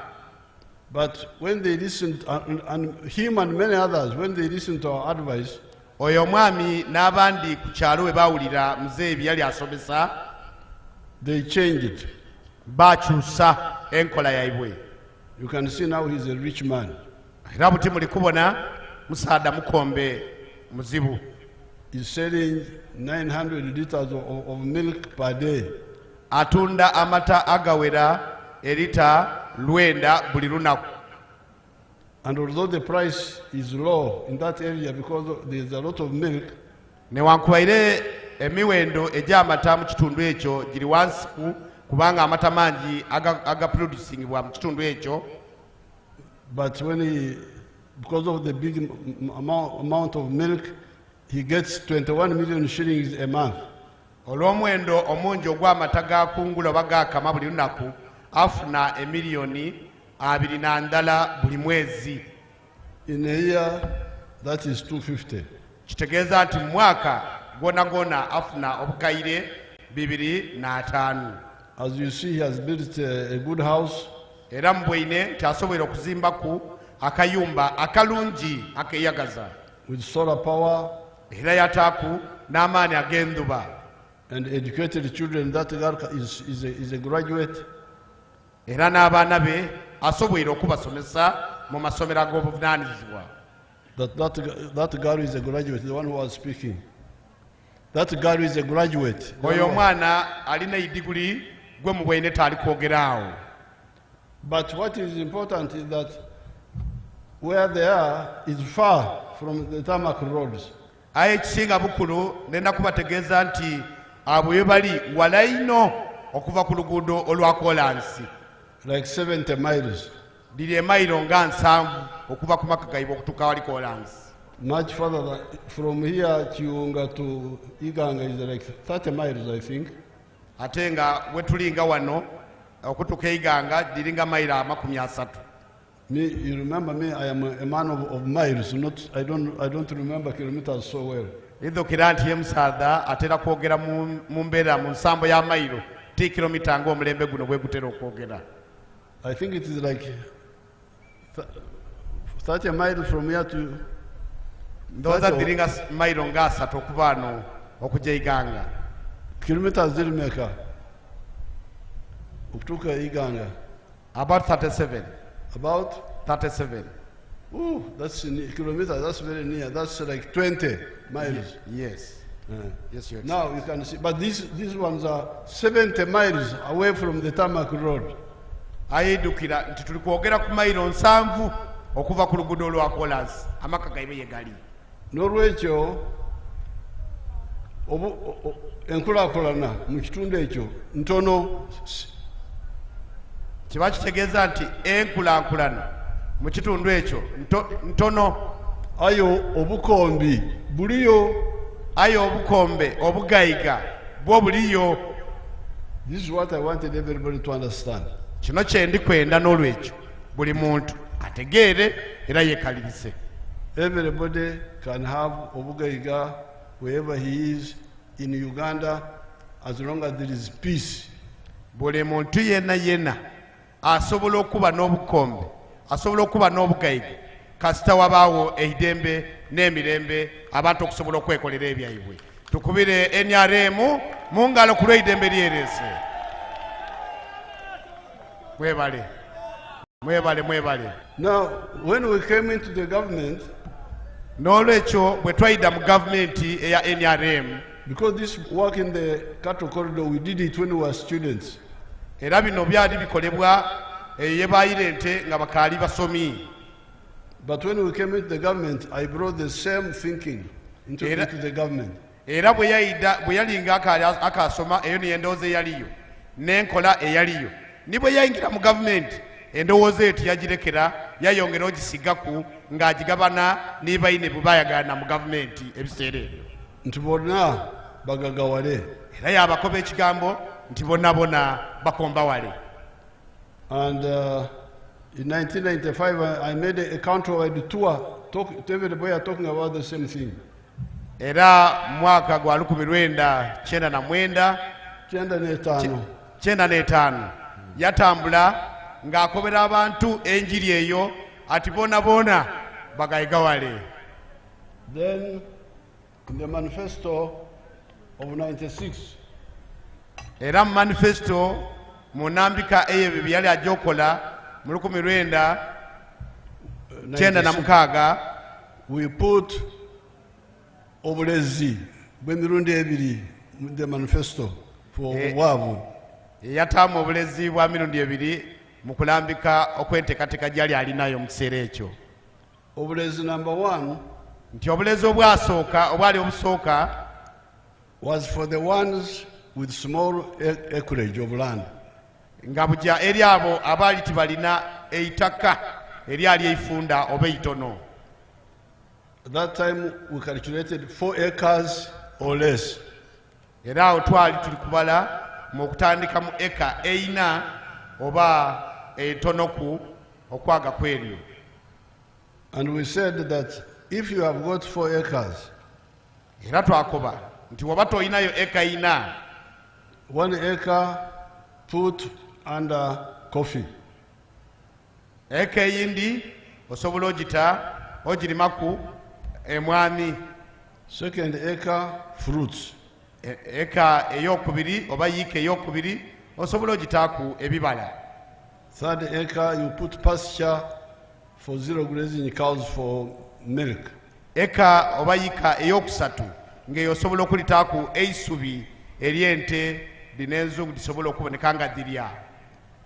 Fourth acre you put food crop for the family. Yiika eyokuna oteeku emmere ey'okulya mu maka. In the backyard you put poultry for eggs. Era inuma omuluya osobola okutaawo ku ekiyumba eky'enkoko disobola okubika amagi weeno lyeku. If you are not a Muslim or omunyankwere oweira, obanga toli musiraamu oba omunankole oweira, you can put piggery. Osobola okutaawo ku obusolo buno bwe beeta ebidhi emiyandu awaawo. Abanyankole beera tebalyanga mbizi. Oidhi abanankole abeira tebalyanga mbidhi. Aye ebiseera bino bazimazeewo. Aye ebiseera bino nabadimazeewo.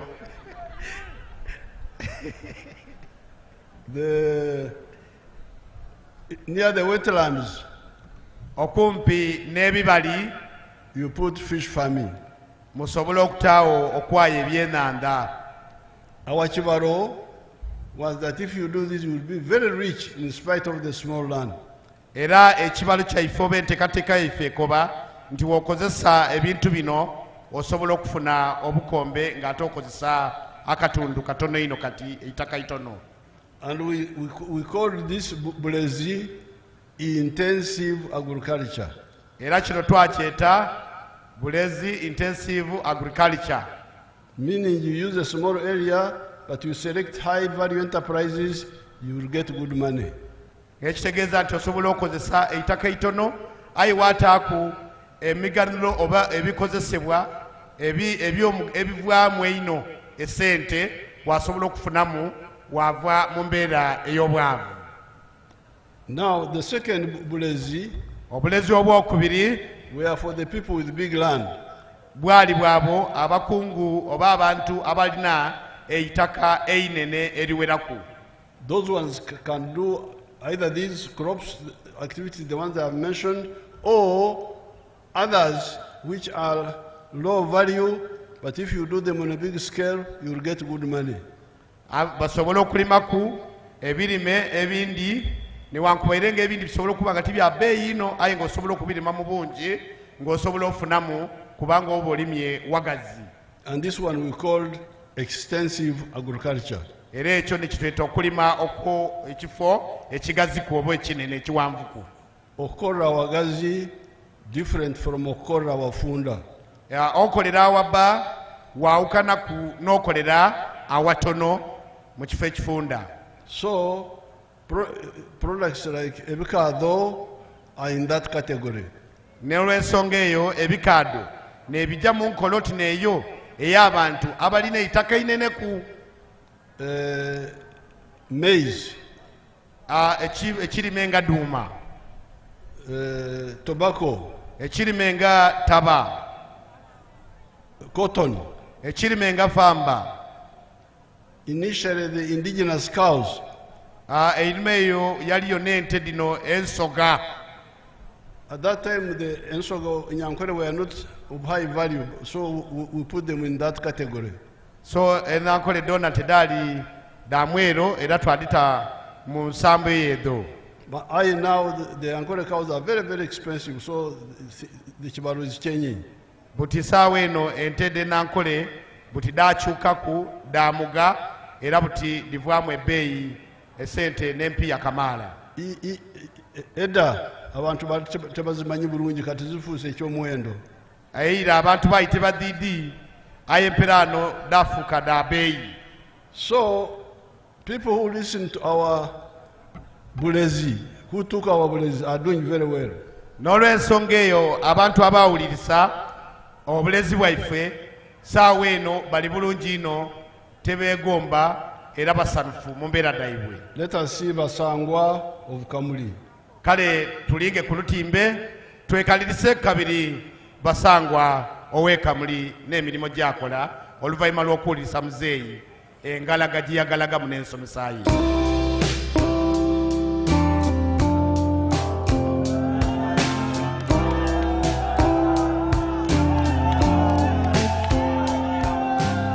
Nze Basangwa Johnson, Managing Director wa Jeka Poultry Farm.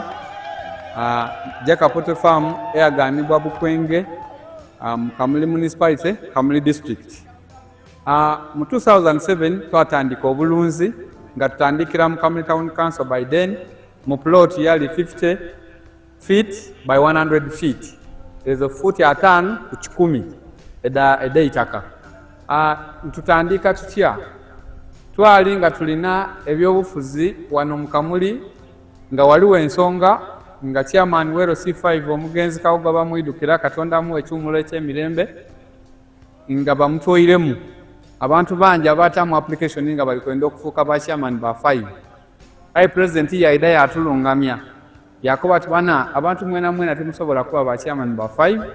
Aye abantu mujje mukola emirimu egindi ng'okulunda yayogera kulunda embidi okulunda enkoko byonna yabyogeraku.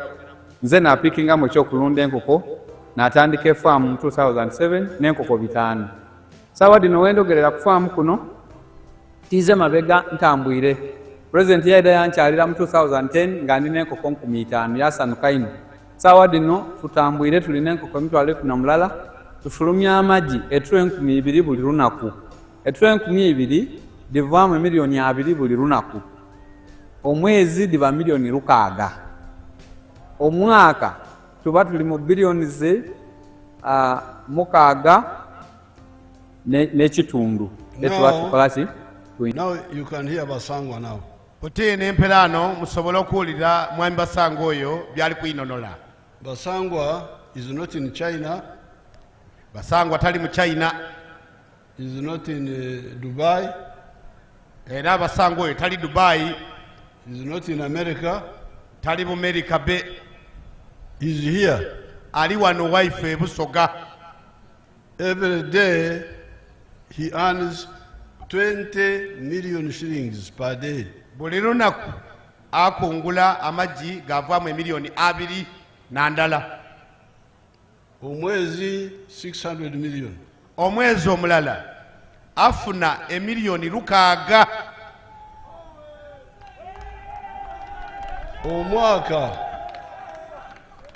Omwaka Basangwa esente zimuyisiriddeko takyabala bulungi ayogedde obuwumbi 6 naye omwaka ziba obuwumbi 7 miliyoni 2. Mu mwaka ekitegeeza nti afuna obuwumbi 7 n'emiliyoni 2. Kati oyo ali awo. Basangwa wano mukamuli wano. Basangwa wa wife wano eno ekamuli ebusoga. You know me, I'm moving all over Uganda. Oidi mzeyi atambula Uganda eno yona yona. Katika mbalaga wekalamoja. Era kabalage wekalamoja gweyagalaga nakola nawulisa. Amaiso twire ku lutimbe. I am Mr. Korea Dick Ogira. I am a model farmer in Abim district. My village here is called Arangetai West. Arangetai Parish, Abuk Town Council, Abim District, in Karamoja. The mango trees you are seeing here were given to me by the President through Operation Wealth Creation. I received 200 mango seedlings, and I planted all, and they are all doing well. Apart from this venture, I got money from PDM last year. I got 880,000, and I used 800,000 for buying 10 goats, and the goats are there. They have multiplied. They are now 16. Part of the money of PDM I used for buying cassava stems. Through that money, I've managed to plant 2 acres of cassava. They are now doing well. The first acre I intend to harvest next year in January. Then for the mangoes, you are seeing, I started harvesting last year in 2023. The first harvest, I got 6 million. That was in June. Then second harvest in November, I got another 6 million. So last year, from these mangoes, I got 12 million shillings. I've been selling to the people around. Actually, Soroti Fruit Factory has booked this mango. They want me to take these mangoes tomorrow, 2025, to the factory. Actually, I've been selling locally. I've been selling 1 at 500 shillings, 2 1,000, and people are buying. These mangoes are very good. The mangoes trees you are seeing here, are giving me money, a lot of money. And I want to thank His Excellency, the President of the Republic of Uganda, Kaguta Museveni, for coming up with the idea of Operation Wealth Creation in the country. This is money. I am not going to suffer. My children will not suffer because of this wealth. I call it wealth now. I always harvest. I don't harvest mango. I harvest money, not mangoes. So I want to thank our president so much. And next year, if all goes well, I expect to get 18 million first harvest. And then second harvest, I also expect to get 18 million next year, 2025. So altogether, I expect to get 36 million shillings. And this money... Now that person omuntu oyo is not in America. Tali mu America be. Is not in Dubai. Era tali Dubai. Where you go to do slave work. Yoja n'okola emirimu egy'obwiru. Is not. He's here in Uganda. Ali wano weno mu Uganda ewaife. And also not near the center. Ate era tali mu center wale mu Uganda wagati. Karamoja. Ali ere kunkomerere Karamoja. 300 miles from here. Emiliyoni emailo nga 300 okuva wano wetuli. So while some people here near the tarmac roads, so on, for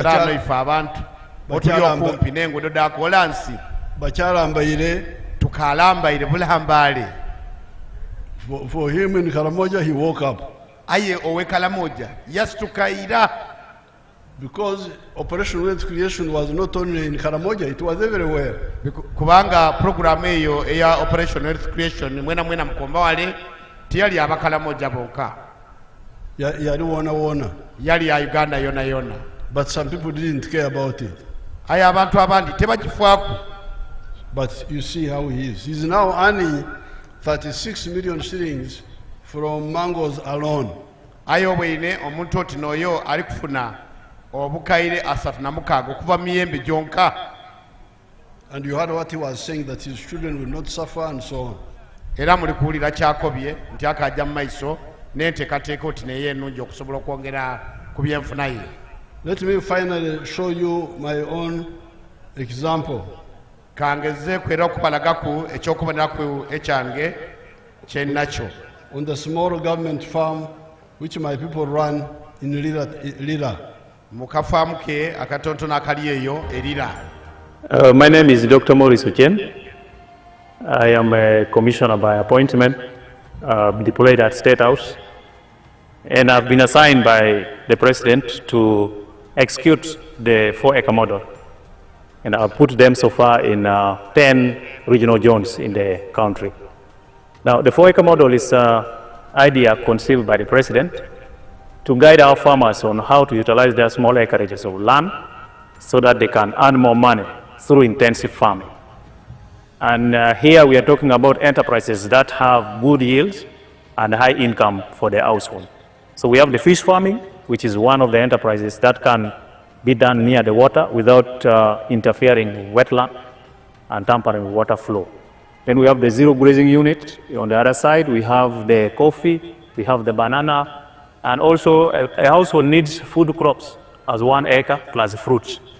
So this idea of the 4-acre model is to support income for the household. And as I will go into the small mathematics, you will know that it's capable of pulling somebody out of poverty. Now, specifically on the fish pond, here is about 20 by 50 meter pond, 1,000 meters squared. After finishing the excavation, we stock 10,000 fish. We feed it for about 8 to 9 months. In the north, which is warmer, the fish grow faster. And in the west, which is a little cold, you add 1 more month to reach the same quantity of grams. So by that time, the fish will be about 800 grams to 1.5 kilograms. In the market, the fish which is 1 kilograms or 800 grams here cost about 10,000 shillings. So having stock here 10,000 fish, by 10,000, somebody will get 100 million in 1 year. And then when you subtract other cost of managing, which is roughly 30 million, somebody can be able to save 70 million on this fish pond.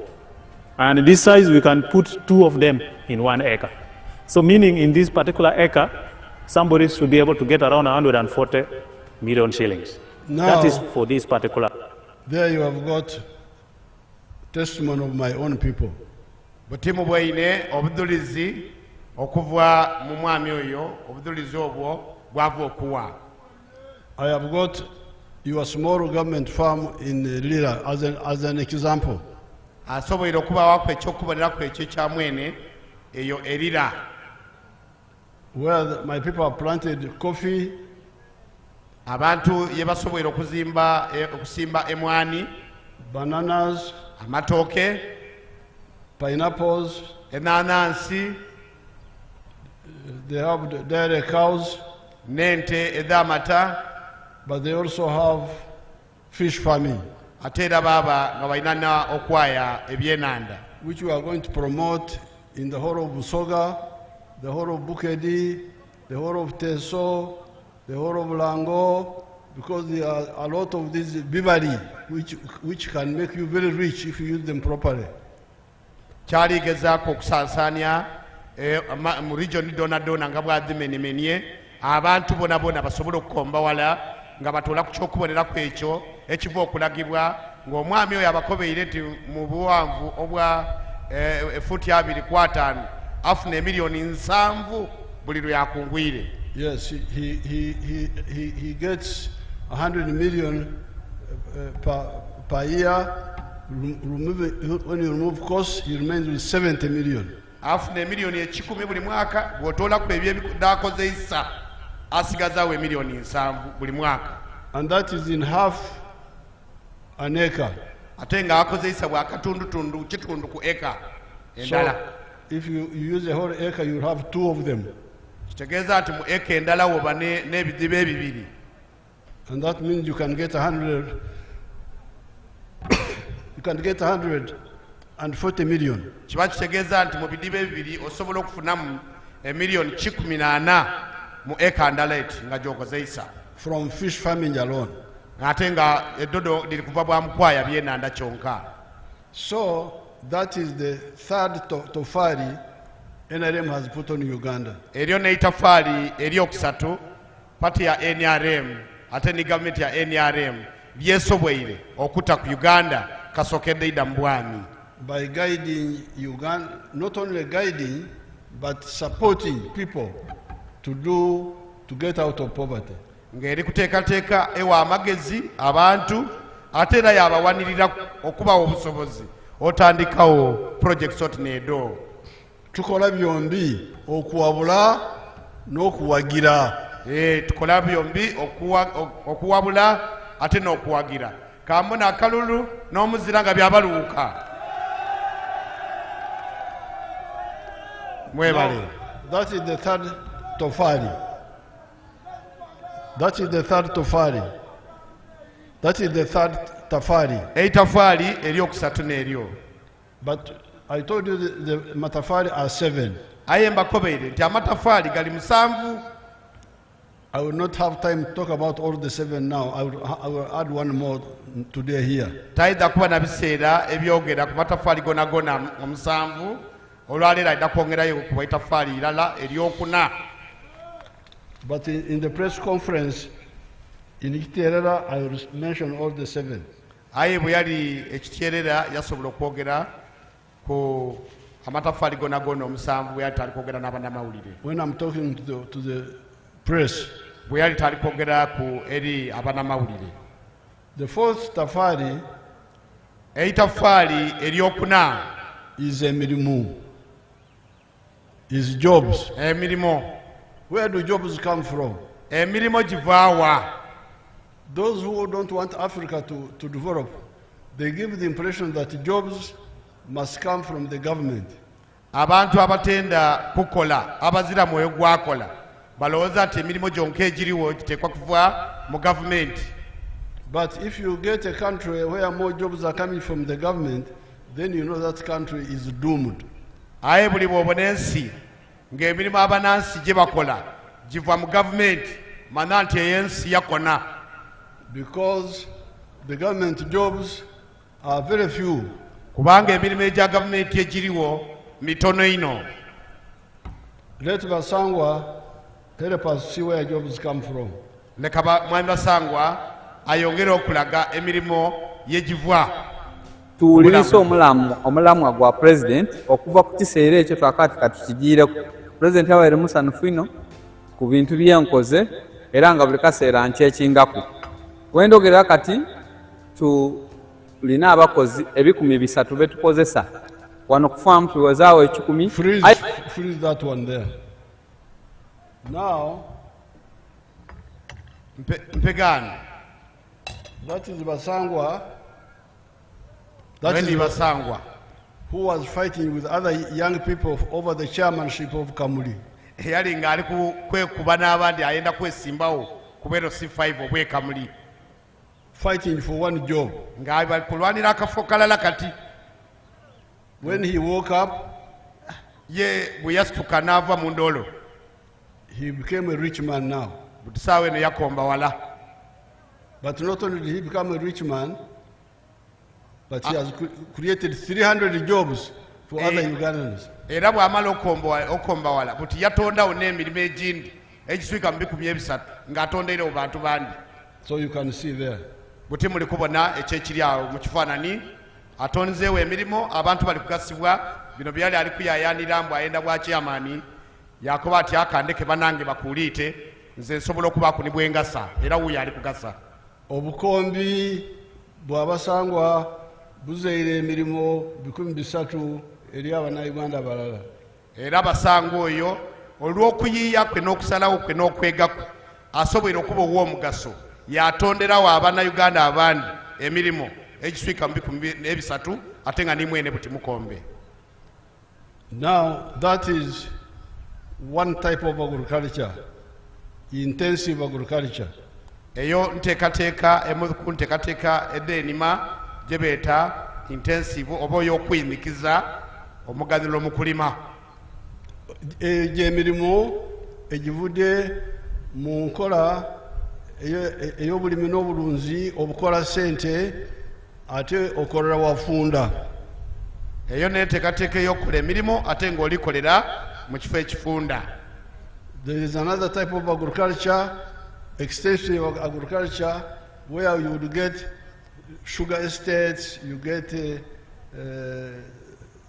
palm oil, ebinazi on a big scale. That's another type of agriculture which also creates jobs. Ensamba eyindi ey'ebyenima n'eyo ey'okulima ebikaado mu ekayika embitirivu oba okulima ebinaazi oba okulima emwani n'ebisimba ebindi ng'okozesa awantu awanene ino. But now there is also other forms of wealth. Aye eriyo enkola endindi ed'obukombe oba obugayiga. Manufacturing factories. Okuba nga tawo amakolero. Let's see some of the factories. Katubone ku akayiri amaiso ku lutimbe amakolero agandi agayidi tigabaawo ng'abantu bagateekateeka. Freeze there. Now that is a new town of factories near Mbale. That's a new town of factories near Mbale. Ekyo n'ekimu ku bibuga aye nga kiri mu bwamakolero wali okulinaana Embale.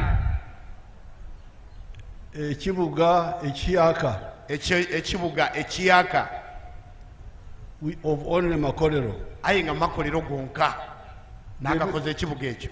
The bibuga which you know in the old bibuga are a bibuga of shops. Bino ebibuga ebikaire va ku bino ebibuga ebikaire by'emwidi eby'amaduuka. Obuduuka butunda wuzi. Butunda wuzi, mpiso, tereta. Butunda mafuta g'etaala. Butunda buntuntu oba butyo. Kati bw'oyingira mu kaduuka ako walimu omukozi omu yekka. Bw'ojja mu kaduuka awo oyagana omukozi bwa mulala mwene iduuka eryo. Akawala kali eri mu kawunta oyagala kisebo nkolere ki? emirimu giweirewo. Emirimu giweireyo. But these are now NRM towns of factories. Dino ni factory detulikuba town eda NRM ainga dirimbu amakolero. Like this one of Mbare now already has got 75 factories. Gutienga kino ekibuga kyetukwogera ekyembale kirimu amakolero 75. Let's enter one of them and see how many children are working there. Katuyingireyo okutubone abaana nga balikolera ebabitirimu. Freeze there. See how many young people are working there. Mulikubona abaana abavubuka abalikolera mu kibuga etu nekyo muikolera eri. So this is what NRM is telling you. Bana ebyo NRM byeri kutukoba byetube tulowoozeeku era byetube tugyeku. You can see some of the factories in Busoga, like the steel Tembo Steel. Katweyongere okubona ebindi ebiri mu nde makolero.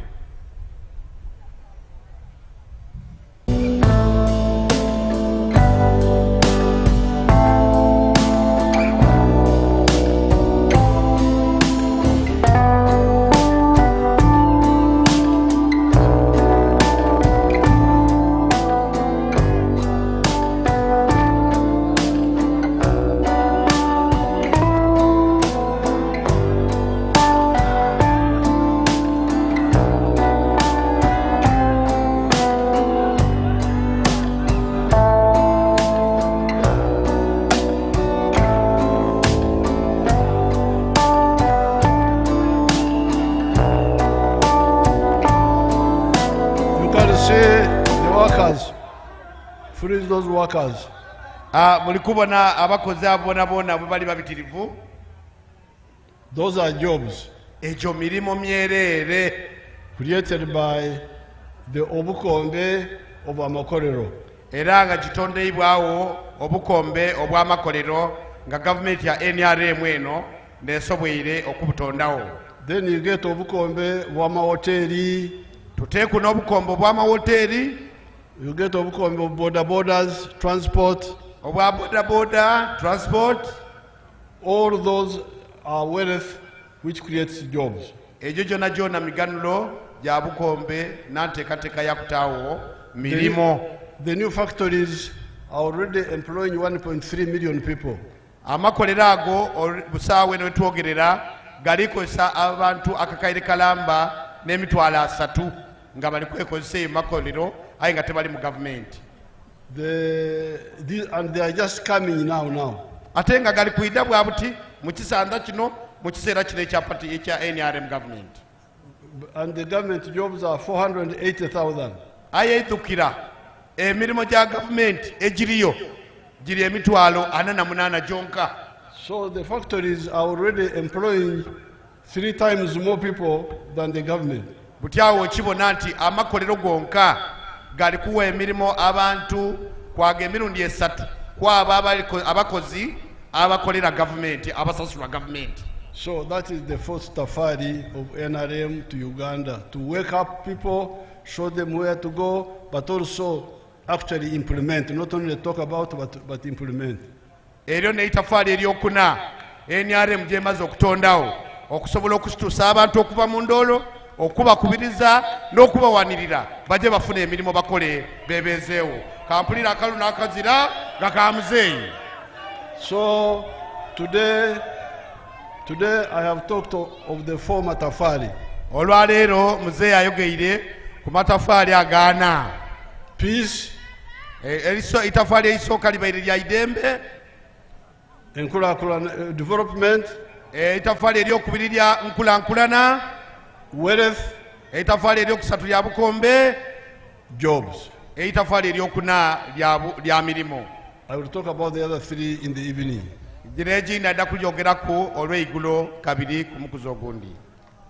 Now let me end with free education. Kankomenkereze n'okusoma okwa buli muntu nkani okw'obwereere ng'ate baba mwene nakuteeramu esente. Mama told you that this has been our long-held intention.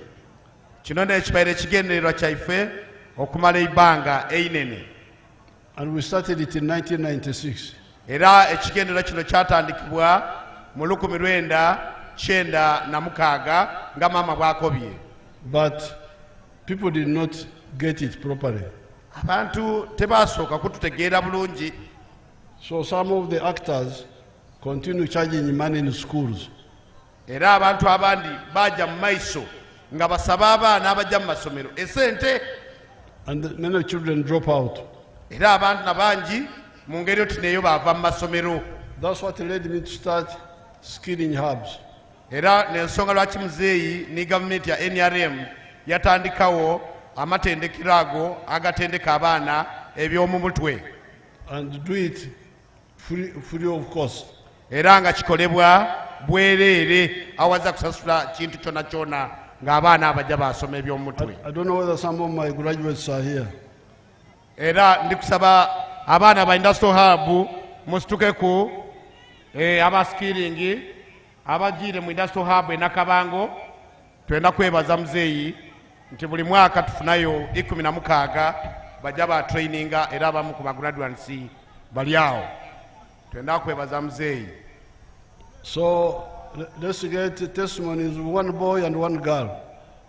Kale katufuneku obudulizi okuva mu bantu bano aba baiti basoma e Nakabango.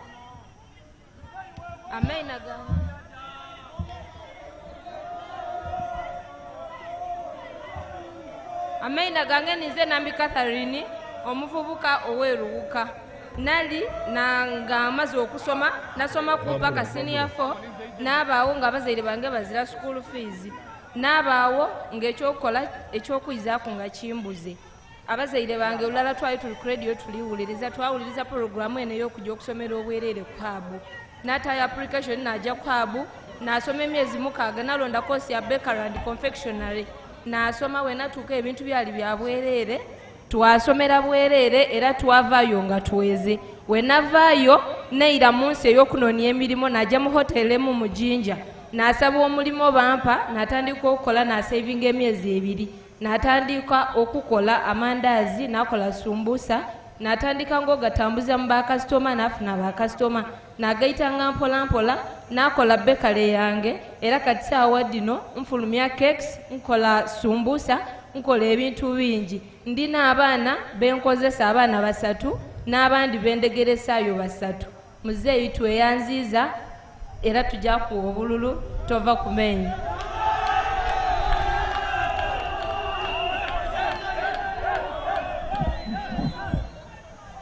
Neyanziiza His Excellency Amaina gange nize Magezi Aloni azalibwa omwami n'omukyala Kange George Godobe n'omukyala Nairoba Agnes. Nze mbwirire mu Luuka South Constituency eigombololere na Wampiti omuluka ogwena Wankompe ku kyalo kye na Wankompe A. Sebo ndide wano okutuusa testimony ku pologulamu ya sikiringi. Nze nasoma ku paka kya 7. Onatuuka eyo akasente muzeeyi yali mwavu akasente kabula okaali kabuze n'atyama nga nzira kyakukola nga ndi awo n'okuwulira pologulamu ya sikiringi era neida ku disitulikiti n'apulayinga n'atwalibwa ku Busoga Zono Presidential Industrial Hub era we nali eyo nasoma koosi ya welding. Twamalayo emyezi 6 nga ebyo emyezi ezira kyetusasula tulya security ya bwereere buli kintu kyona kyona nga kya bwereere. Twasobola okulira wano we neira waka neira nga nkalifuna kapito n'abaaku ni wakashopu ey'omu gina joininga nga nkola mu opakasi okufuna kapito. We nafuna kapito boti saawa dino ndina wakashopu yange natandika ofuna ni contract. Ndina abantu 2 benkozesaako era mba employinga. Lwafula omwezi mbala nga nfiisaayo emitwalo 5. Gyemitwalo 5 ginsobozesaako okwambako omukaire n'omuzeeyi ne baganda bange abandi. Era muzeeyi wange ali wano musanufu ino akobye ayenda nakubonako. Era nditwala okusiima akawunti yaife wagitereku obukaire 5. Baba weebale bananga abaluuka muzeeyi mumwendere irala mumuwa akalulu tutakyukakyuka. Kale, okay, you wait I will have a picture with you. You wait, I will have a picture with you. Now, you have seen the misery caused by the school fees to these young people.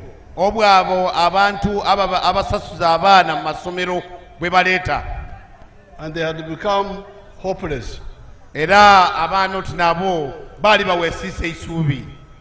But by just training them for 6 months, they have become very useful people.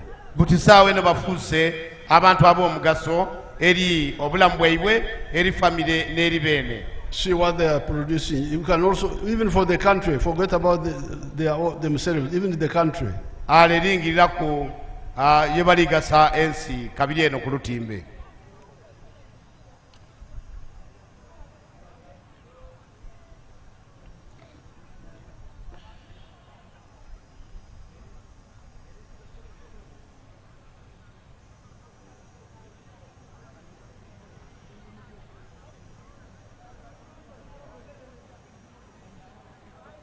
Some of the products they are producing, we are importing them from outside.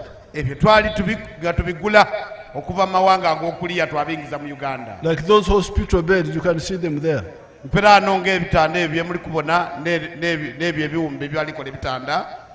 So, when we finish these elections, I would like all the NRM people here to discuss and agree on the issue of school fees. For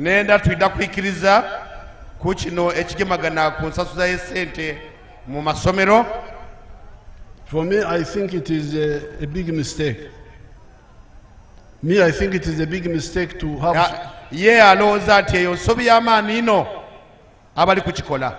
But I don't want to force my opinions on others. I want everybody to agree so that we move together. There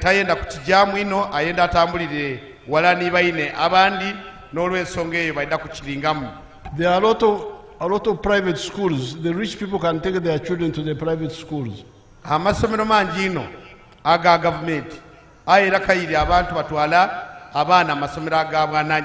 No, they can take them, the rich ones can take their children. So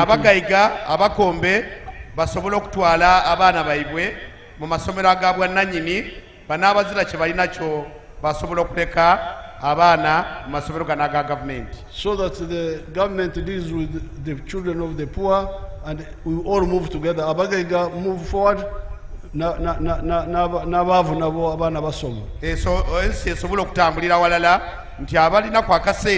basomekeze mugabwa nanyini agali okusasula ategana abazira kye bali nakyo basomekeze abaana baibwe masomero ga government tusobola okutambulira walala twena okusinzira ku nfuna naife dendawulo. You hear children saying that, oh, my parents died. So if the parents died, did all the Ugandans die? Owulira nti abaana bakuba mama ange yafiire baba ange yafiire gundi yafa mperaano mukindi bulungi nti abazaire bafa. No, if the parents died, did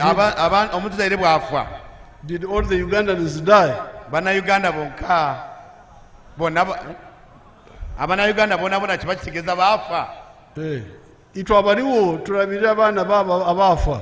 Nti ife abaliwo tulabirira abaana abo abaafa. Banna naalisabye akalulu ka muzeeyi olw'ekisa n'omutima omulungi. Kale mwebale. Kubanga itwe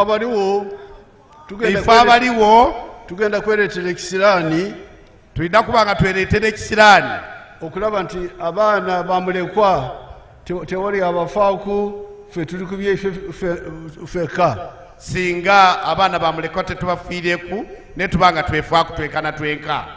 Kubanga mu Bayibuli Yesu yanyigira abantu, yagamba nti when I was thirsty, you didn't give me water. Kubanga ni Yesu yabuulira akati bwe nali enonta wampa amadi ag'okunwa. Then they said, but when did we deny you water? Era abantu babuza ati twakuwali amadi ag'okunwa. He said, when you denied that one who had thirsty water, you denied me. Era yayiramya kati bwe wayima oyo amaadi ag'okunwa wali oyimye nze. So now, when you didn't care about the orphan, kiba kitegeeza nti bw'oba tofiire ku mulekwa, you don't care about God. kiba kitegeeza tofaayo eri Katonda. And God will not be happy with us. Era Katonda tasobola kuba musanyufu n'ife nga tukoze ekintu oti n'ekyo. Ate nze saagala kugenda mu Geyeena. Ate muzeeyi tayenda kujja mu Geyeena.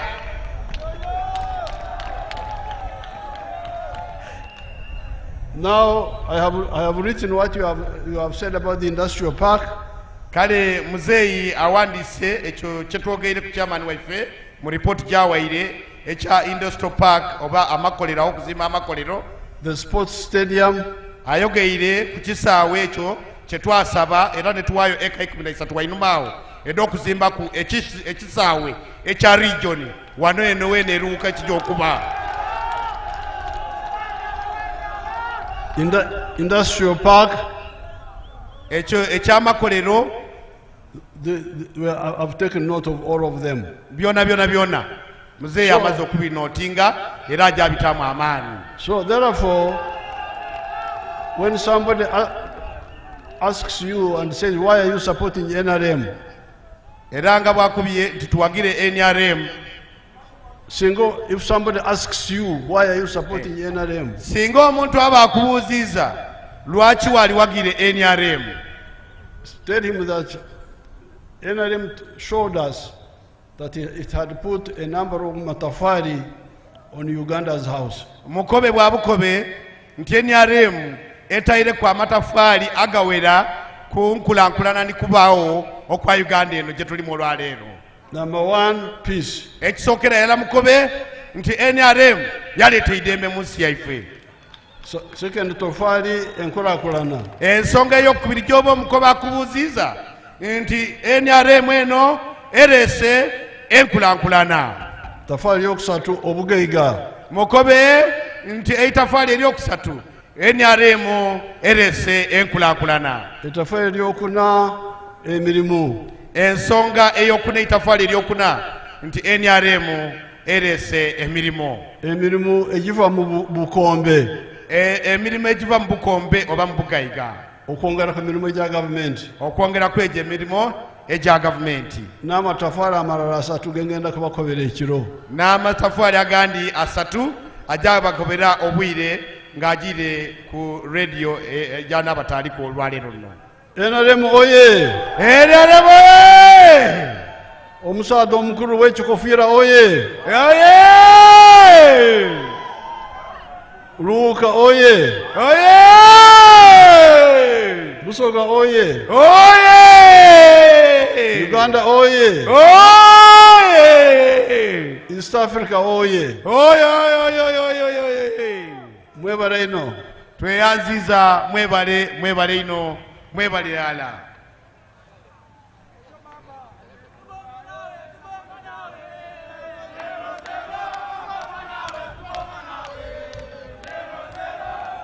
Museveni oye! Your Excellency and Mama, thank you for the wonderful messages. Allow me introduce to you the NRM flag bearers from Luuka district. And the first one is the woman MP flag bearer, my sister Nabire Annette. Walk to the podium to receive your flag. NRM oye! Nabire Annette oye! Museveni oye!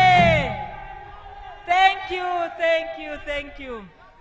Nabire Annette, our woman MP flag bearer for Luuka district. Thank you so much for supporting the NRM. Thank you, Your Excellency, for the wonderful message. Your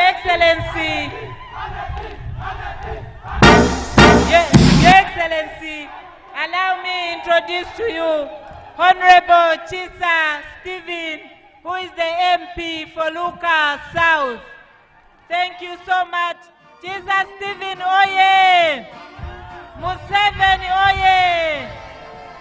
NRM oye! Thank you, thank you. Your Excellency, allow me to introduce to you the MP for Luuka North, Mr. Bagole John Ngovi, a very formidable flag bearer like the others.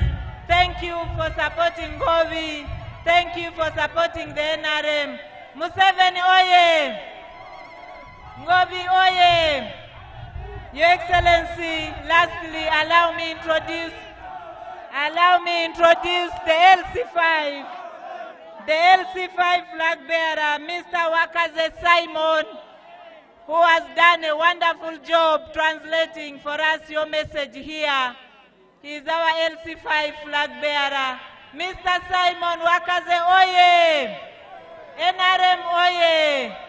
Museveni oye! Can we have a photo opportunity with our flag bearers? And in that case, I would request the Honorable Minister of Presidency and Mama, former Vice President Kazibwe, to represent the party leaders, have a photo opportunity. Thank you, thank you. Can our brothers and sisters from the Skilling Hub move closer? The Skilling Hub move closer. Thank you, Your Excellency and Mama, for the wonderful messages to the people of Uganda, particularly the people of Busoga and Luuka district. Thank you, Luuka, for supporting NRM and for supporting our presidential candidate, His Excellency Yoweri Kaguta Museveni. He is a very formidable candidate for the NRM, and we must vote for him overwhelmingly. Thank you, Muzei. Thank you, Your Excellency. Support NRM flag bearers. Support the NRM. Can we have our people from the Skilling Hub, my young sisters and brothers, walk for a photo opportunity with His Excellency? NRM oye! Museveni oye! Muzei Ju! Muzei Ju, can we have the Skilling Hub? Can we have the Skilling Hub? Our flag bearers, move forward. Flag bearers, move forward. Flag bearers, move forward. Move to the podium. Flag bearers, move to the podium.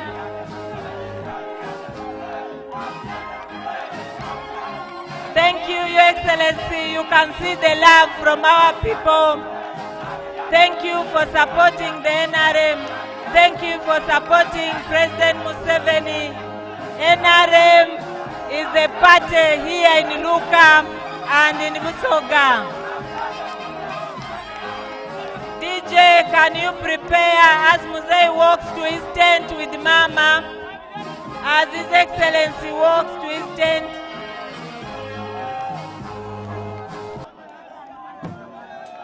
Your Excellency, lastly, we have converts. Can the converts walk to the podium? Can the converts quickly walk to the podium? Can we have the converts walk to the podium very fast? Very fast. Thank you for the support. Your Excellency, you can see the support is massive.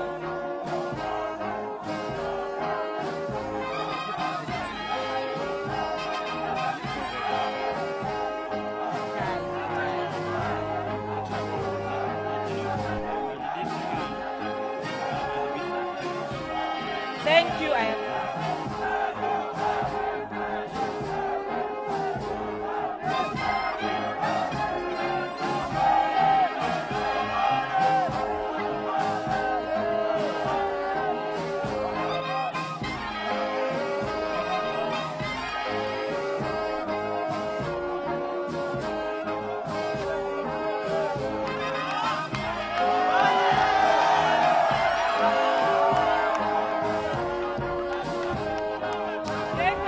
Finally, you have a gift from the family of late Bwana Yeko.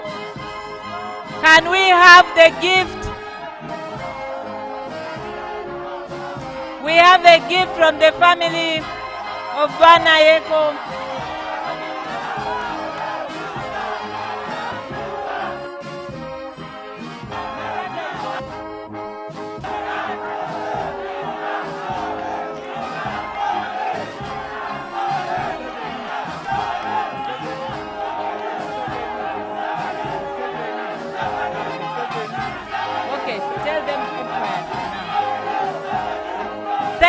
Thank you for the support. Can we have the gift from the family of Bwana Yeko? Can we have the gift?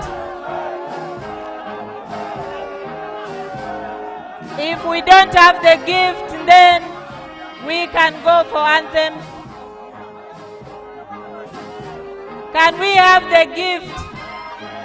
The family of Bwana Yeko has gifted His Excellency Yoweri Kaguta Museveni. Can we allow His Excellency receive the gift? Thank you. Can our converts move aside? Can we allow His Excellency receive a gift from the family of Bwana Yeko? Thank you, thank you. Thank you, Bwana family, for gifting His Excellency Yoweri Kaguta Museveni. He has a photo moment there with the family of Bwana Yeko. Thank you for gifting Musei. And thank you, the people of Luuka, for supporting NRM. Thank you for coming. Our youth, thank you for the support you have showed the NRM. DJ, can you prepare? Can you prepare? Please tell them to keep quiet. No, it's in this one.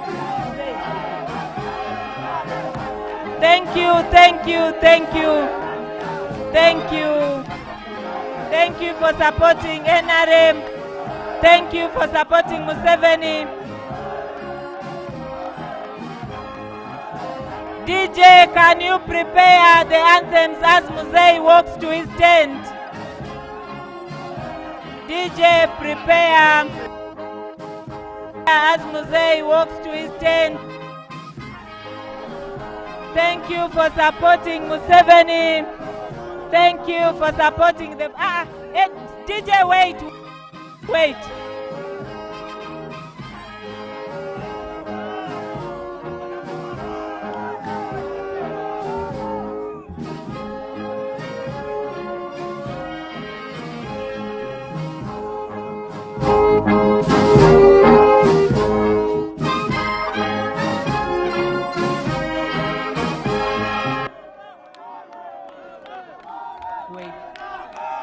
DJ, in reverse order. Anthems in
Kale tweyanziza.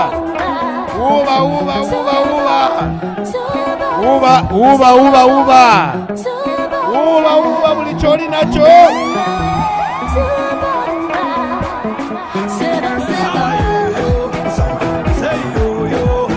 Aya tubonga naye. Tubonga naye. Uba uba uba uba. Uba buli kyoli nakyo.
Yellow, yellow, stable stability. Stability. Yellow, yellow, ability. Stable stability.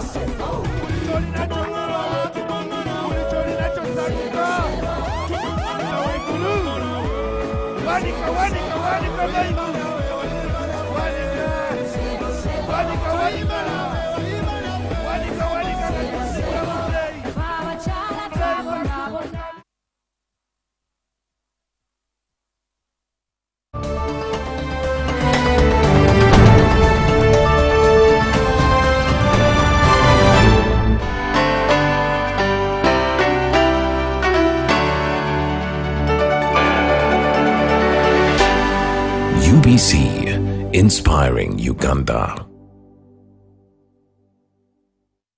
Pick of the day on UBC. He expected